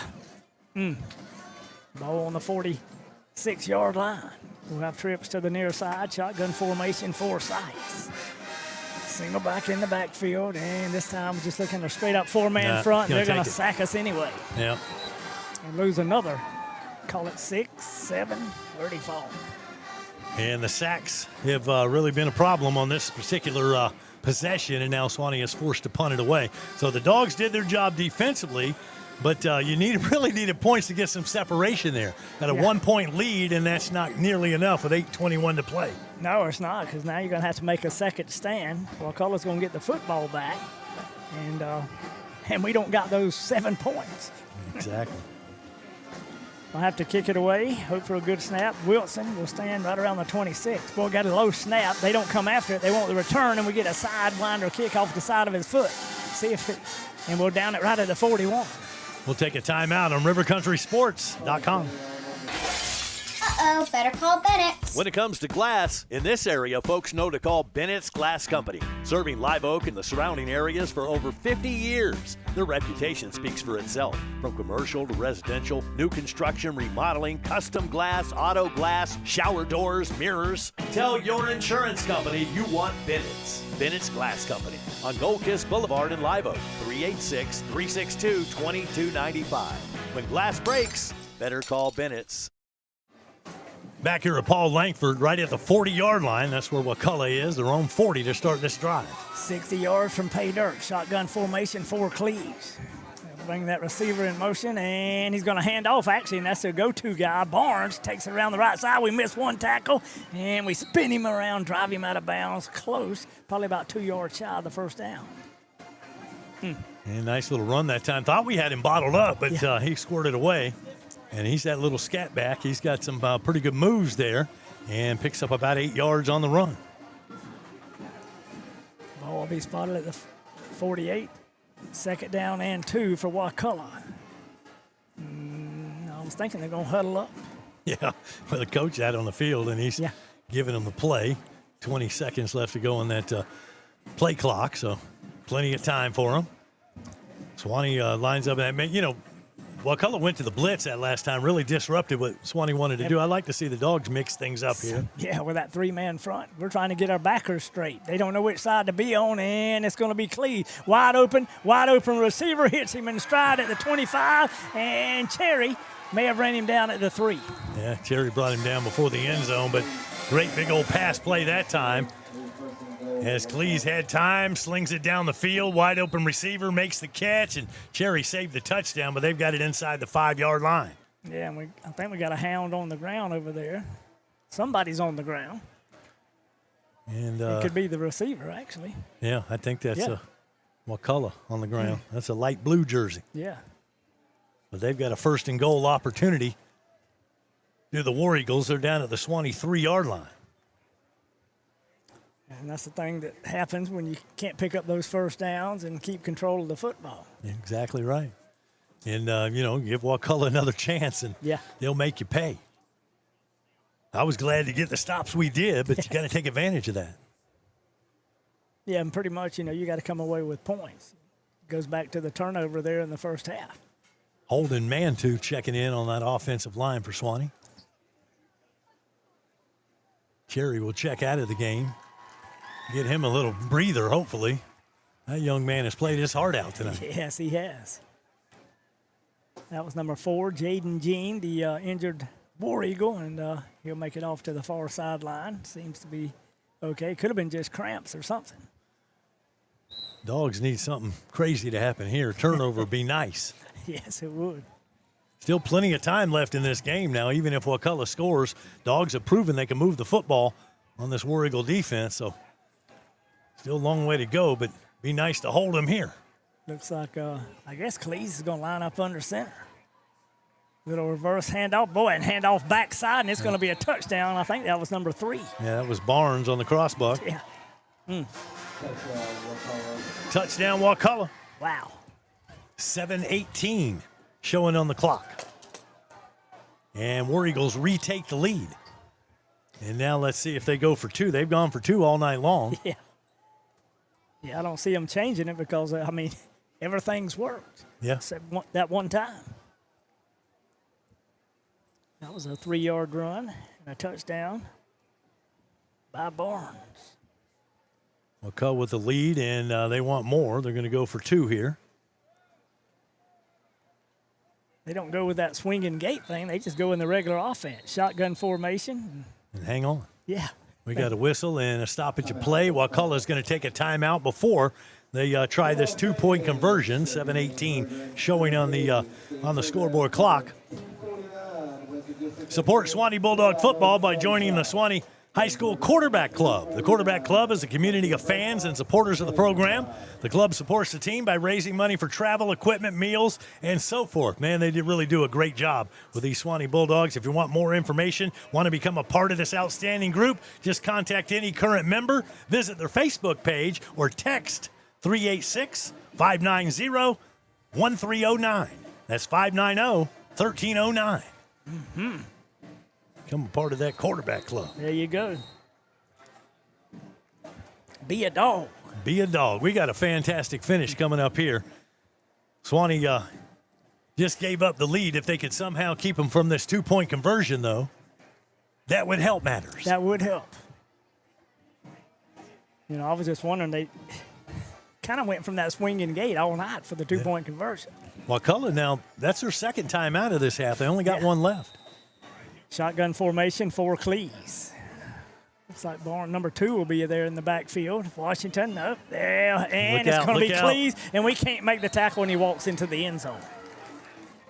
Somebody needs to hammer him. Yeah, that quarterback run has been that's been a problem all night long. On the Tippins Insurance scoreboard now 30-23, Wakulla leading Suwannee with 7:17 left to go here on RiverCountrySports.com. In the heart of the red zone is where the game is won, and you need a dealership that knows about scoring big. At Roundtree Moore Ford, we've scored this area's largest selection of new and pre-owned inventory. And right now, we're scoring rates as low as 0%. It's time to get out of the stands and score big in the Roundtree Moore Ford red zone. At Roundtree Moore Ford, the customer always wins. So make your next ride a touchdown at RoundtreeMoreFord.com today. Suwannee Bulldog football here on River Country Sports. Thanks for tuning in. Appreciate you watching the ball game, and make sure you subscribe to the channel. Appreciate that. 30-23. Suwannee has played a good one here, but right now on the wrong side of the scoreboard. But the Dogs are going to get the ball back, and if we can march down the field and put points on the board, and the key. A lot of what ifs here. Yeah, a lot of what ifs. We got to march it down the field. We can't have penalties. We can't turn it over. and we definitely have to score. They need points, and really don't want to settle for 3 here. No.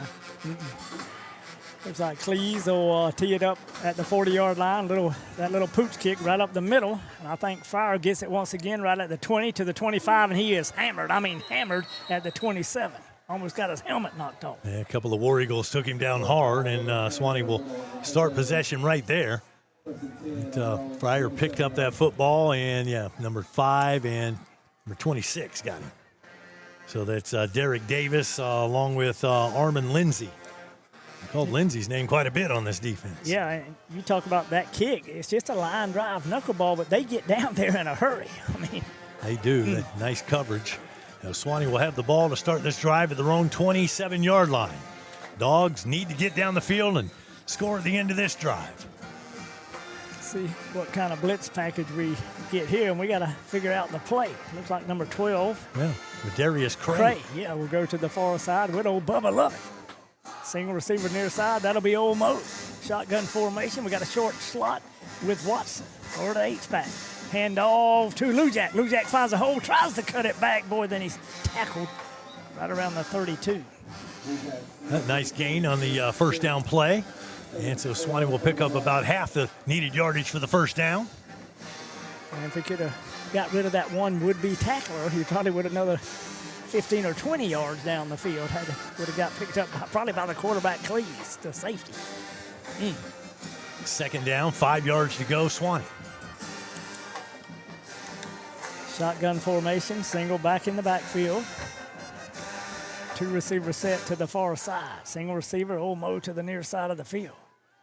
Here's the snap, quick pass by Sykes. We get it to the far sideline. I think that was Cray, number 12, who made the catch. It was, and the sophomore receiver comes up with a nice catch and is shoved out of bounds and should be enough for a first down, I believe.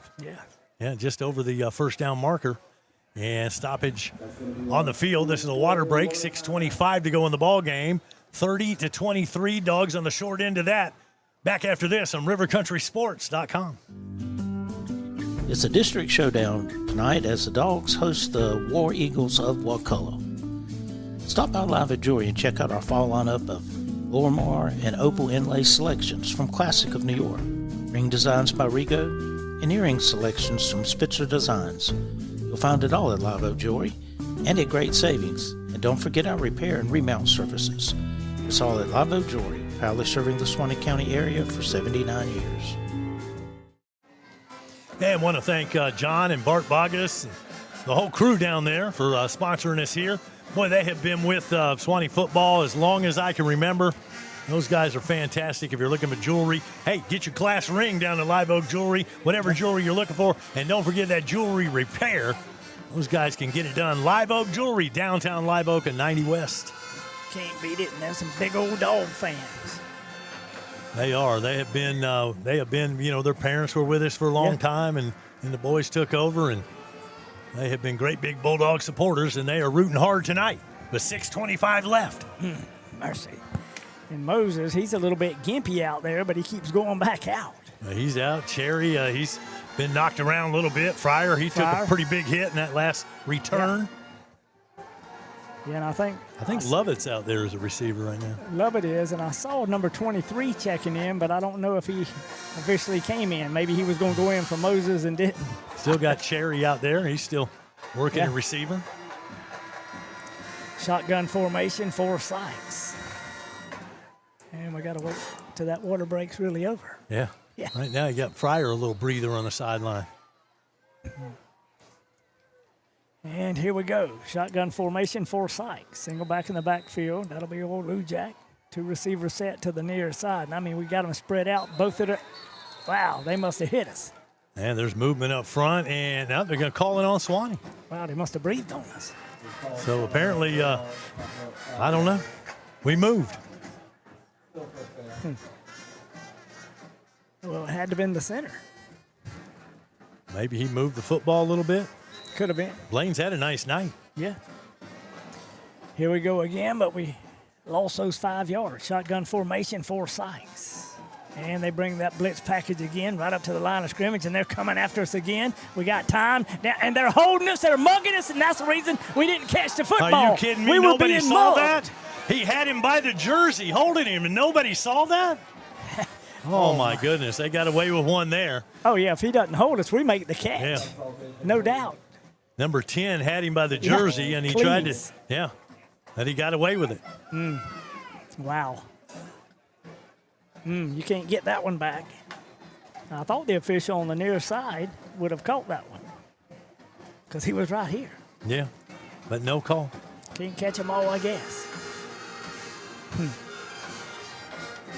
They ain't looking with green eyes. But he did grab the jersey. There's no doubt about it. 2nd down and 15 for them old dogs of Suwannee. We need to pick up some yardage here. It'll be Cherry and Mose to the near side. And, boy, there was a lot of movement before the snap. I don't know if it was during the snap or after the snap or whatever. Going to be another false start. And right now the Bulldogs are hurting themselves. Make it 2nd and 20. Yeah, we did this once before and then give the ball back to them and they drive it down the field. We do that here. They're going to put it away. It'll be away, yeah. Can't do that. No doubt. Need this drive, need points here. Yeah, pretty much you're facing a 2nd down and 20. And you don't have to get it all back here, but get about half of it at least. Yeah, you got to get at least half of it, and it's probably 4 down territory, regardless. Fryer's back out there. 6. Go ahead. Go ahead. Shotgun formation for Sykes. A little play action and looking, going to throw it right across the middle. And I'm telling you, their quarterback, he just hammered Cherry across the middle. And he did not hang on, and now Cherry's not getting up. Nope. I think that's the 2nd time tonight that Cleese has hammered him across the middle. He's hammered somebody. And he took a shot, no doubt about it. And needed that completion, but not going to get it. And now we just hope Cherry's all right. And hopefully just had the wind knocked out of him. In some college situations, they'd call that targeting. They sure I'm just would. telling you. I mean sometimes I don't know what the rules are. Nah. But we've got a injury timeout right now as they are taking a look at Yeah, I'm sure he's shaking up a little bit. I mean, Fryer got shaken up earlier with a pretty good hit on a kick return. And you can't fault the Suwannee effort here. Oh, no. These boys have played hard all night long. Yeah, and it's always tough going over the middle of the football field and on that little slant pattern. You're going to get hit by somebody, and their safety, who is their quarterback and kicker, well, he'll lay one on you. No doubt about it. Don't forget, you can read all about this ball game. Stats provided by Jamie Watcher, Lake City reporter, and they do a great job of covering, well, not only Bulldog football, but all around the area. They do a great job of covering high school sports. Owen Cleese on the night, 15-20. This is through 3 quarters, 182 yards through the air. Yeah, and I can think of either 3 or 4 that were dropped. Thomas Sykes, 10-16, 270 yards through the air and a couple of scores. He's had a nice night as well. But, a lot of the damage that Cleese has done has been on the ground. He has had a nice job running the football. He's got 13 carries and 69 yards. Yeah. And that's been a big difference maker. Yes, it has, as Cherry makes it to the near sideline. Big 3rd down coming up, 3rd and a cab ride. Yeah, it is a cab ride. Ball on the 28-yard line. Shotgun formation for Sykes. Lou Jacoby, the long back, trips to the near side. They've been bringing a blitz almost every time with pressure. They do it again. Both sides, we step up in the pocket. We got room. We're looking. We're going to have to run it, but we're not going to go very far. Maybe picked up 6 yards maybe, but that's not nearly enough. And, they had single coverage. They send the blitz, but they did leave a spy back there to contain the quarterback. So he picked up a few yards, but now we're going to have to kick it away and just 5:43 to go. So Suwannee relying on their defense to keep Wakulla out of the end zone and keep Suwannee in this game. They'll bring up a 4th down and about 13, 14 yards to go. Yeah, and they'll have 2 backs that are deep. Number 3 will be one of those. That's Barnes. And we get the kick, end over end kick. They're calling for the fair catch as Barnes. He'll make it right at the 39.5. Well, Wakulla in business here, and Suwannee's going to have to try to come up with some way to jar that football loose, or at the very least just keep him out of the end zone and leave enough time on the clock to allow yourself to make a comeback. Right now, 30-23. This game is still within striking distance, but we can't give up another score. Yeah, time not being much on our side as far as a drive, but, Wakulla can score quickly, but I guess the question I would ask, are they going to probably mix the run and the short passes and let the clock run? That's what I would do. I would think they'd want to run some clock, but let's see what they decide to do here. They're liable to go for all the marbles right here. Shotgun formation for Owen Cleese. Single back in the backfield, 2 receivers set near side, a short slot, and they will hand off to Washington. He'll take it on the right side. Got good running room. We can't tackle him. 10 yards, 15 yards, and let's call it 17-yard game. Yeah, big run there and a big first down. Now, you kind of knew they were going to run the football, but they opened up the hole in that 3-man front, and the linebackers nowhere to be seen, and that's a big first down.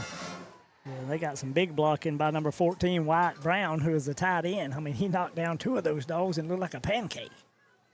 17-yard pickup. Ball be spotted right at the 43-yard line. Wakulla, we trail 30-23, 5-minute mark here of the fourth quarter. And they're taking their time, getting the play in, milking the clock a little bit.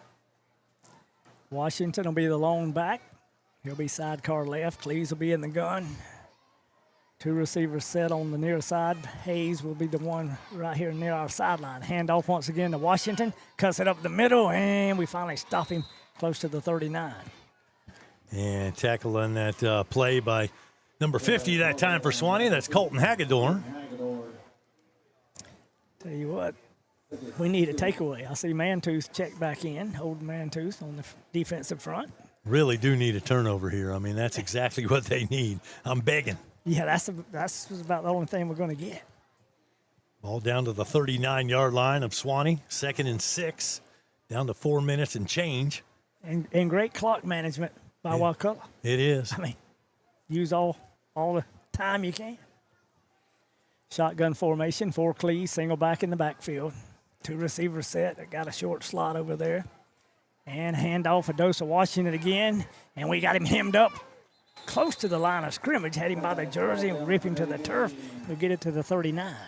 Travis Feed that time makes the tackle. Had him by the jersey and wouldn't let go. And so he stops that particular running play there. And now it'll bring up 3rd down and about 6. I say they throw it on this down. Maybe. Yeah, I mean, well, or look at the 3-man front and number 10 will run it. That's what they've been doing all night long is they'll just string us out. But 3rd down and 6. Yeah. Big play for the Suwannee defense. We're in a 3-man front. Shotgun formation for Cleese. Single back in the backfield. 3 receivers near side. Now 12 comes across. Hand off to number 12. Going around the far side. We hit him and knock him out of bounds. Let's see. He did not get the first down, I do not believe. Kyle Brown with a big stick that time. And no, I think he stopped him short, pretty sure. And now that'll bring up a 4th down. I think they'll go for it from here. Yeah, they're at the 39, maybe the 38. At the 38-yard line, so it'll be 4th and 5. And I don't know. If they don't get it here, I'd punt it away, and that's what they're going to do. Now, they pinned Suwannee back inside the 5 earlier in this ball game from about the same point in the field. One thing you got to watch out for is a fake as the quarterback is the punter. Clock down to 3 minutes. Yeah, that's what I mean. We'd be playing pretty much a base defense. 1 man back deep. That'll be Fryer. And make sure he punts the football. There's the snap and hold everything. And hold on. May have had some movement or delay. I think the clock may have run out. And they may have done that on purpose to give a little extra room to punt. Not a bad idea. You eat up clock and just take the 5-yard loss. Yeah. And the good news is the Suwannee was able to do their job defensively, so still got a shot in this ball game. Cleese will do the punting chores. He'll stand at the 45. We come after that one. Boy, that low liner coming to the near side. He kicks it. And once again, we're going to have to go that 95 yards this time from the 5. Back after this, rivercountrysports.com. Carl, It's hurricane season again, and you still haven't cleared last year's debris. When you gonna get that done? I just don't know when I'll have the time. Besides, there's too much for me to do all by myself. Well, if you can't get it done, I know someone who can. Morgan Tree and Debris can make short work of those trees. Give them a call today and stop worrying. Morgan Tree and Debris has all the right machinery to give you the results you need. Contact them at 386-249-0472. Tell them you heard about them on River Country Sports. All right, Andy, our own 5-yard line, 95 yards to go. I say we get down there and put the ball in the end zone and then think about tying it or winning it. Got to be patient. 95 yards from pay dirt. I'd run those scripted plays we scored the last time. Yeah, go back to that first drive. Shotgun formation, swing pass to the outside. See if we can break the tackle. We do break one tackle up to the 15. Boy, they sling us around. And I tell you what, Cleese makes the tackles. I bet he might be their leading tackler as well. He has played a great game. I mean, he's a good football player. He's heady. He's got good size. I imagine he's going to be playing on Saturdays. Yeah. Yep. And that'll be just short of first down yardage. And he's the only thing that got us short of the first down. Now, they'd have been moving the chains and stopping the clock. Shotgun formation for Sykes. Lou Jack will be the long back. A couple of receivers out there on either side. Quick pass to the outside once again to Bubba Lovett at the 20. Cuts back up. Should have enough for the first down, and they're trying to strip us of the football. Well, I'm wondering if they're ever going to blow the whistle. I don't understand sometimes. I do not. I mean, I thought they were going to blow the whistle. It's supposed to be about safety, and he's still fighting for yards. They're trying to get the ball loose. He's trying to hold on, and finally, they blow the whistle. But that's enough for the first down. So nice job out there for Bubba Lovett. Shotgun formation again for Sykes. See if they pin their ears back and come after us with backers. They do. He gets through there. We'll throw the quick pass to Fryer. Fryer does a juke move to the inside. A little stiff arm, but he gets drugged down right around the 33. And that should be enough for another Suwannee first down. Move the sticks again, stop the clock, and get up to the line of scrimmage. Time management. Very dear right here. Here we go. Shotgun formation once again. Looking at a 4-man front. Backer stacked behind them. Going to be a quick pass to the outside. They were holding us. Fryer cuts across the middle, and it's intercepted off his hands, and it's picked, and you can pretty much say game over after that one. Yeah. And that's unfortunate. That Fryer had his hands on it but couldn't hold on, and instead of it going downward, it went upward. Popped up into the air, and making the interception on the play is Gerald Randolph, and that's pretty much it. Yeah, he's one of their slot backs. Had a couple of catches tonight from Cleese. And they'll have it at the 45-yard line going the other way. Well, it's kind of been the story of the season. Suwannee has played hard. They've been in every ball game, but they just can't seem to get it done when it comes crunch time. Now, you can go back to the Godby game. I mean, kind of the same story there. These district ball games, I mean, it's not like Suwannee's been outplayed. They have fought tooth and nail, but just come up a play or two short. And that's going to be the case here tonight. It will be. 1:37 to go in the game. We got 3 timeouts, but I don't know if that'll matter. Shotgun formation for Cleese. 3-man front for the Dogs, and it's going to be Cleese. He's going to keep it to the outside, looking for some yardage. He'll get slid down, and then I saw a flag come flying, and unless we grabbed his face mask, it should be. I don't see how we grabbed his face mask because he slid down. Unless I missed something, looking at the replay here. No. And no, well, 18 tackling him from behind. Could be a Suwannee, hold. but that's Trevon Feed. Yeah, it's got to be a hold against Wakulla. All right. And Coach Hall said, we don't want that penalty. Make it second down. All right. And now Suwannee will use a timeout there. That'll stop the clock with 1:32. They had all 3 timeouts, and all right, we'll set it up defensively. So stop them there without a gain, 2nd and 10. Still got 2 timeouts left. Yeah, we're trailing by 7. I mean, they may throw the football, but I mean, Cleese, it's going to be in his hands. And so pretty much him and Washington. Washington has carries on the last drive. They didn't get the first down, and we got it back, but then we had to, had the pick.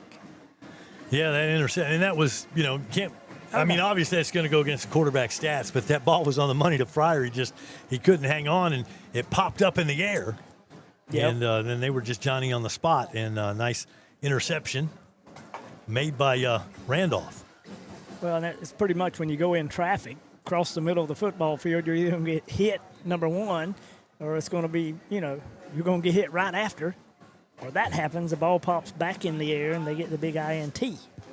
All right, got to stop them here. 2nd and 9 coming up, 46-yard line. Got to hold them dogs. Cleves will be in the gun, single back in the backfield. That'll be Washington. 2 receivers to the far side. They'll bring them in motion. Here's that little touch pass. No, Cleves were going to keep it himself, and hopefully they were in motion once again. Yeah, and that was a procedure call against Wakulla. Minute 28 still to go in the game. That's a good thing. It stops the clock real quick. No play call, and they lose some yardage. They'll have it at the 41. They're back up to the line of scrimmage. Cleves in the gun. He was going to keep it last time, see if he does the same this time or hands off. Nope, he keeps it. Same play, same call. Cuts back, and we got him wrapped up. Big number 45 for them old dogs. Shakari Brown. Brown said, "You're going down." So a stop made on that play, but the clock is still moving, and we're getting close to a minute to go. Yeah. 3rd down and long. Should be about 14 yards. And I guess. Did I miss a penalty flag out there? Yeah, I guess we both did. And apparently it's against Suwannee. Yeah. Wow, that was costly. Mm-hmm. Yeah, now it'll be, I guess, a 2nd down situation in about 8. 1:11 to go here in this ball game. Suwannee trails by 7. Wakulla in control of the football. And Suwannee forced to take a timeout there, but we're not taking the timeouts, when we want it. We're taking them when we have to. And you never want to see that, but it's going to be 2nd and 8. Boy, I thought we had them stop there on that last play. Going to make a 3rd down and give ourselves a little bit of time to come up with a miracle, come back, win. But now you're really making it tough. We're down to minute 7. It'll be 2nd down over again, so 2nd and 8 for Wakulla at their own 47-yard line. And I don't know if I'm loading up to stop the run. I don't want to give them this 1st down, and they may surprise you and throw the football. And throw it. Yeah, they may. They may, but you got to gamble somewhere. Yeah, no, I'm with you on that. And, the deal is pretty much if you don't get the football back or if you don't back them up, it's over. Yeah. And which is discouraging because we bleed green and white. Yeah, we do. My goodness. This has been a tough year. Don't it my hurt? Goodness. I hadn't given up yet. There's still time on the clock. 1:07 to go. Wakulla with the football. And they're all everything quarterback. They'll probably leave it now. He's going to usually keep the football. They could give it to Washington. But I say Cleves gets it. Shotgun formation for Cleves. There comes Washington. I was wrong, and Washington got it. Little spin move. He'll cross the 50 and be banged down at the 49. Yeah, Suwannee's going to have to burn their last time out there. So the running play takes the clock down to a minute 1. 3rd down, and call it 4. 61 ticks left on the clock, and I ain't talking about ticks on a dog's back. 49-yard line. So they've got to get it across the 45-yard line to secure victory. Dogs are going to try to stuff them here, and I'm sure they're going to go for it on 4th down or try to pin us inside the 5 once again, one or the other. You might as well go for it on 4. I'm ready for a strip. Let's see, it'll eat up 40 seconds, right? If they don't get the first down here on 3rd down, then you're going to run another play. And you can't stop it after this. That was our last time out. So, we're looking for a miracle. We're grasping at straws right now. But you don't ever know. That is the truth. How about a bad snap from center to quarterback? Well, this would be a good time for one, wouldn't it? It would be a good time. I hadn't hardly seen one tonight, but it would be a good time. Well, the odds aren't good, you know. You're right. You can buy a lottery ticket, doesn't mean you're going to win it. Absolutely. Washington will be the lone back. Cleves will be in the gun. 2 receivers near side, 2 to the far side, and we're in a 3-man front. They come across, and Cleves just throws it out of bounds. It actually came off his hand, and I saw his papa throw the clipboard. Yeah, I think he was. Coach did throw the. No, he stopped the clock for one thing. He threw the ball out of bounds, and that'll make it 4th down. And I guess that was a miscommunication. It was either. That's not what he wanted. Well, I tried to watch the replay. I couldn't tell if it slipped out of his hands or not. Well, I mean, the ball did go out of bounds. I mean, slipped out of his hands, it'd be on the ground, wouldn't it? They're going to funnel it away. 4th down. And so Suwannee has got a prayer. Wow. I might would have went for it on 4th, but that's just me. We come after this one a little bit. Boy, this time he booms one that's going to drive us back. We got to pick the ball up somehow. We got to crease to the 15, up to the 20, 25, 30. Somebody say 35, and a great block hit the 40. Up to the 45, spun down at the 47, and we still got a chance. Fryer with a great return. And 42 seconds left. Wow. Oh, my goodness. Hold on to your seat. It's not over yet. Goodness gracious. We're going to need a couple of big plays in a hurry here. We're at roughly midfield at the 47-yard line. And only 42 seconds to play with. See if we can find some new life. Now, they're going to be probably coming after us. I mean, I don't think they may be in a prevent. They got a 3-man front. Now they jump into 4. Shotgun formation for Sykes. Single back in the backfield. That's Lou Jack. And we need max protection is what we need. The official about messed us up. Here's the snap. They come after it from the outside. Quick pass. Oh, my goodness. And it's picked again. Game over. Yeah. You can't overcome that one. No. Back-to-back interceptions by Thomas Sykes and back-to-back INTs for Gerald Randolph when that time he was just standing there and the ball came to him. I assume he was going for Fryer there and he just overshot him. I'm speechless. By gosh, you had a chance. You had one last chance there, and we throw a pick on the first play, and that's going to do it. Yeah. There's nothing left to say after that. Well, you can just take a knee.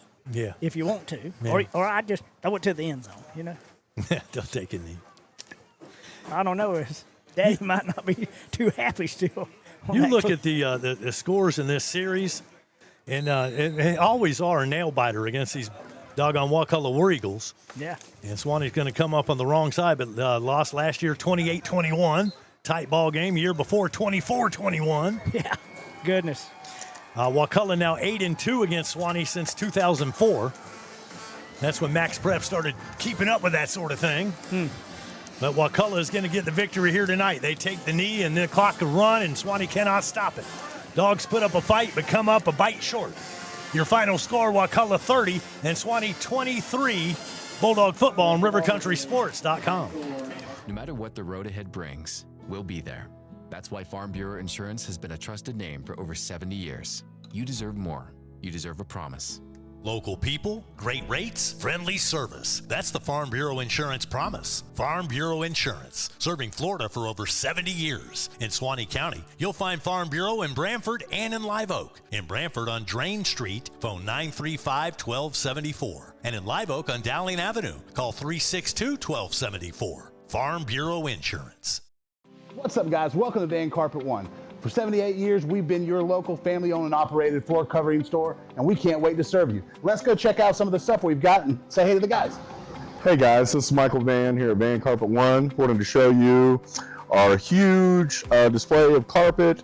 Got about 1,000 rolls for you that we can order. We also keep about 100 in stock that are on clearance, so please come down and give us a visit. We appreciate it.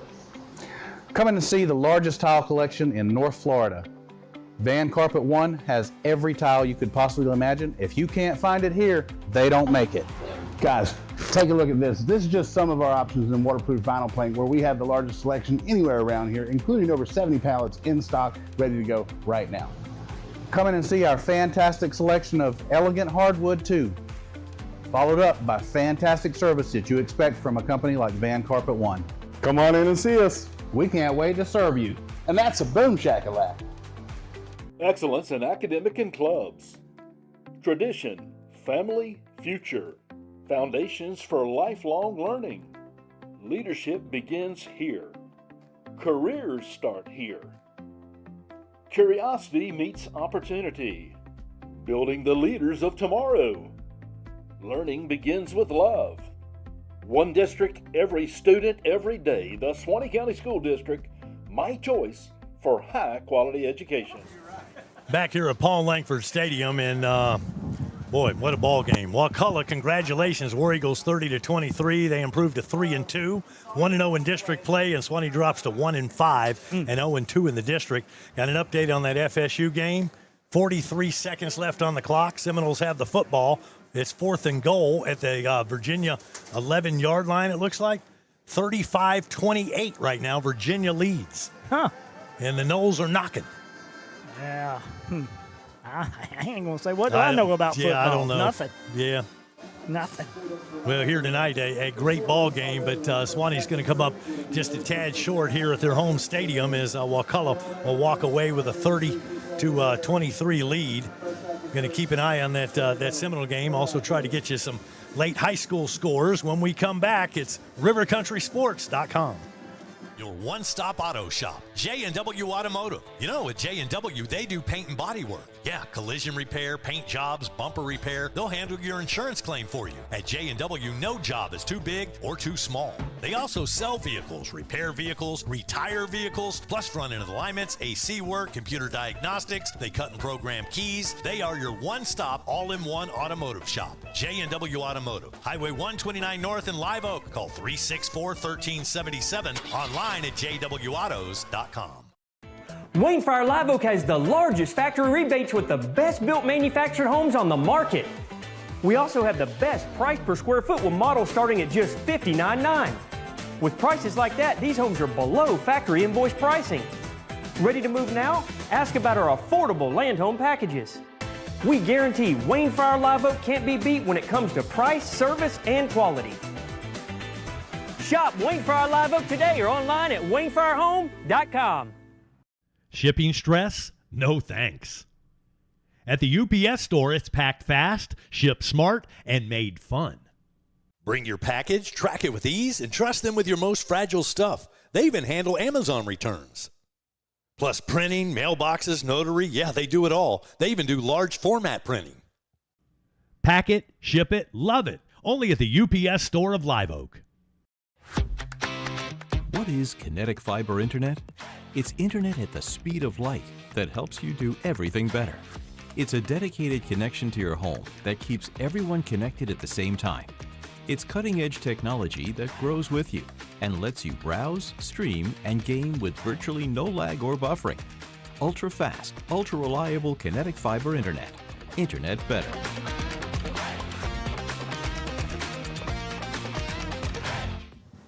For the best high school football coverage in all of North Florida, pick up Saturday's edition of the Lake City Reporter. The Lake City Reporter covering Suwannee High sports, also covering Brantford and Columbia and Fort White, and they just do a great job with their high school coverage.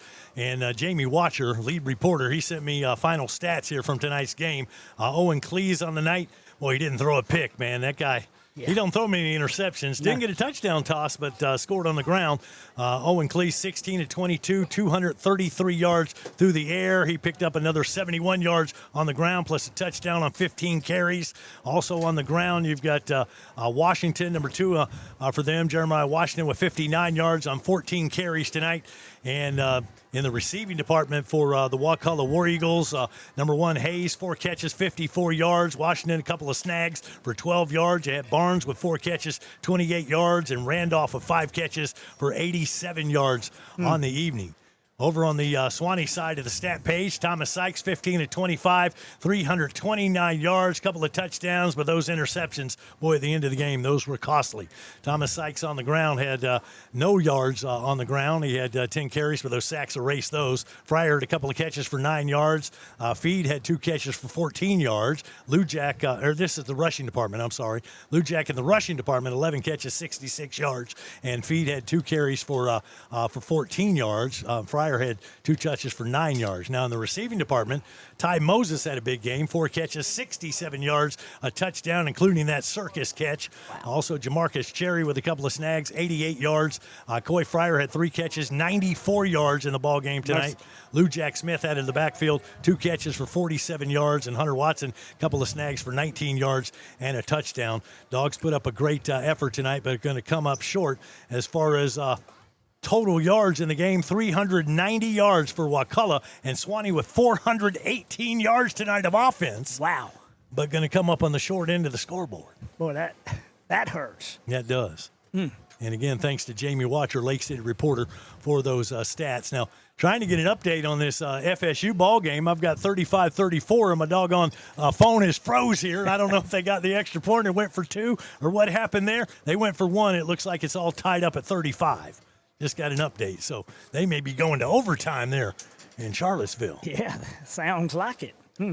Crazy ball game. And see if we can't get some high school scores here as we put up the old Florida high school scoreboard and all kind of games from around the state of Florida. See if we can get some scores from our area here. If doggone pop-up ads get out of my way, I'll be able to tell you something. That ought to be illegal. That's right. Yeah, they're trying to make their money. Oh, yeah. All right, flipping through the scores. Well, there's a Suwannee score. We don't need that one. Well, that was quick. Yeah. They got that one up there already. Yeah. University Christian, fourth quarter, 49-17 over Santa Fe. Got Chiefland final score here. Chiefland Indians beat the Trenton Tigers 41-0. Wow. In that ball game there, Union County gets a win over Paxson tonight. They hold on for the victory in that one, 21-17. Union County gets the win. Palatka over Newberry, 13-7. That's a fourth quarter score, so that ball game not over yet. Got Hamilton County, big over Jefferson County. Homecoming night for the Trojans, and the score 32-0. Boy, they take it home. So how about those Hamilton County Trojans? Hamco looking good. The Brantford Buccaneers homecoming 37-13. Final score, Bucks beat the Flashes. Congratulations to the Bucks. Bell, the Bulldogs get a win. The Bell Bulldogs ring Dixie County 42-12. Your final there. Bradford County, the Tornadoes swept through Keystone Heights 53-0. That's the final score in that ball game. And still flipping through the scores here, trying to get to a final Columbia score if we can do that before we leave the airwaves here on rivercountrysports.com. And this was a wild game in itself. I mean, them dogs fought all night long. 49-21, Williston gets the win tonight over Trinity Catholic. Got South Sumter final score over North Marion, 24-19. That was a tight one. Yeah. And still going down the scoreboard. See Merritt Island beating Ed White tonight in a high-scoring game. Here's Godby, fourth quarter over Baker County, 17-13. Wow. That game's not over with. Both teams fighting to the final minutes of that ball game. That's a district ball game, of course. Yeah, and it just seems like Godby finds a way. Remember when Leon was a terror? Yeah. Lincoln 70, Leon nothing. Wow. From Tallahassee tonight. I have to wear that for a year. Yeah, no doubt about it, boy. Bragging rights in town, that's never good. And still trying hard to get that Columbia score. Hadn't come up yet. Got Middleburg 28-0 over Orange Park. That's a final score. Got Bowles over Baldwin. Boy, that was a score fest, 73-48. Goodness gracious. Is that a basketball score? Yeah, sounds like it. It does sound like a basketball score. Oak Hall beats PK Young tonight, 44-0. Got Childs over Impact Christian, 36-22. Got to deal with the Childs Timberwolves later in the season. That's be the final game of this year. Doesn't look like we're going to have any playoff action this season. And I can't find that doggone Columbia score, but they were on the short end of things against St. Augustine. Here's Taylor County. Taylor County 35-6 tonight over Destin. Well, that's a final in that ball game. Yeah. And here at Langford Stadium, final score will be Wakulla 30-23 over your Suwannee Bulldogs. Your final thoughts on tonight's game, Andy? Well, I mean, it was a hard-fought battle. I think we had the right play calls. We were doing mostly all the right things. Had some costly penalties that maybe hurt us on a drive. We had a costly turnover in the first half.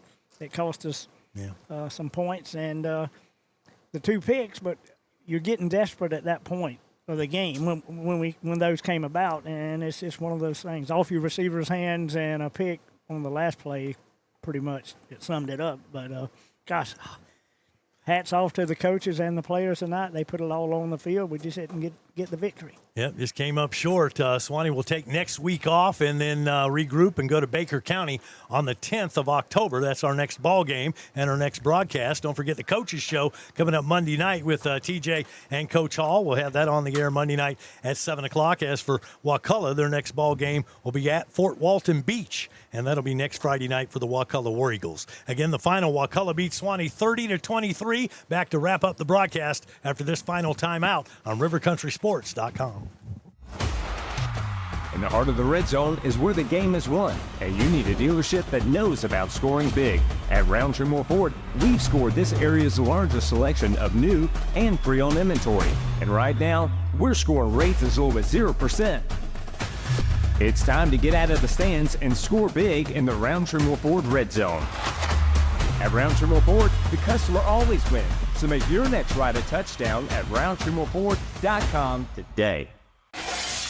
Uh-oh, better call Bennett's. When it comes to glass, in this area, folks know to call Bennett's Glass Company. Serving Live Oak and the surrounding areas for over 50 years. Their reputation speaks for itself. From commercial to residential, new construction, remodeling, custom glass, auto glass, shower doors, mirrors. Tell your insurance company you want Bennett's. Bennett's Glass Company on Gold Kiss Boulevard in Live Oak, 386-362-2295. When glass breaks, better call Bennett's. It's a district showdown tonight as the Dogs host the War Eagles of Wakulla. Stop by Live at Jewelry and check out our fall lineup of Lormar and Opal inlay selections from Classic of New York, ring designs by Rigo, and earring selections from Spitzer Designs.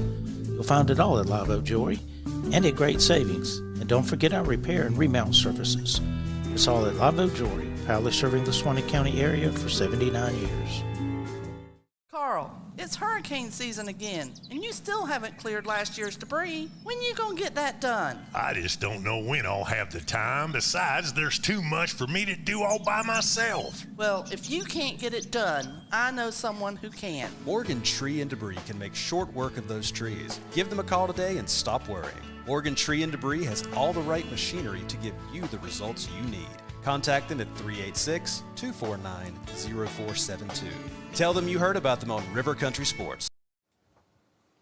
A disappointing finish here at Paul Langford Stadium, Laylock Reeves Field. The Suwannee Bulldogs come up on the short end. Final score, Wakulla 30 and Suwannee 23. Appreciate you watching the stream tonight. Bulldog Football on rivercountrysports.com. Brought to you in part by Farm Bureau Insurance, by Van Carpet One, by Suwannee Parks and Recreation, by J&W Automotive, by Wayne Fryer Homes, by Beef O'Brady's and the Live Oak UPS Store, by Kinetic, by Windstream, by Roundtree Moore Ford, home of the Roundtree Moore Ford Red Zone, by Bennett's Glass Company, by Live Oak Jewelry, by Morgan Tree and Debris, by the Suwannee County School District, and by Wes Haney Chevrolet. Our pregame show was presented by Bean Painting. Halftime was sponsored by Hunter Abercrombie, your Edward Jones financial advisor for Suwannee County, also by Huntertainment. Our scoreboard sponsor tonight, Tippins Insurance Agency, and our instant replay sponsor, 50 Cow Coffee and Desserts. Remember to follow Suwannee County football all season long. Like and subscribe to the channel and catch all the exciting action of Brantford Buccaneer and Suwannee Bulldog football exclusively here on rivercountrysports.com. Remember to sponsor our broadcast, or to get more information, you can contact River Country. Our email address is rivercountrysports@gmail.com. or reach us by U.S. mail, P.O. Box 346, Live Oak, Florida, 32064. The River Country broadcast team, our streaming and executive producer tonight, Tammy Neal. Our camera operators were Sawyer Brooks, Lucy Roberts, and Him Patel. Our tip-in scoreboard operator was Tatum Brooks. For Andy Day, I'm Wayne Luttrell. Good night, everybody.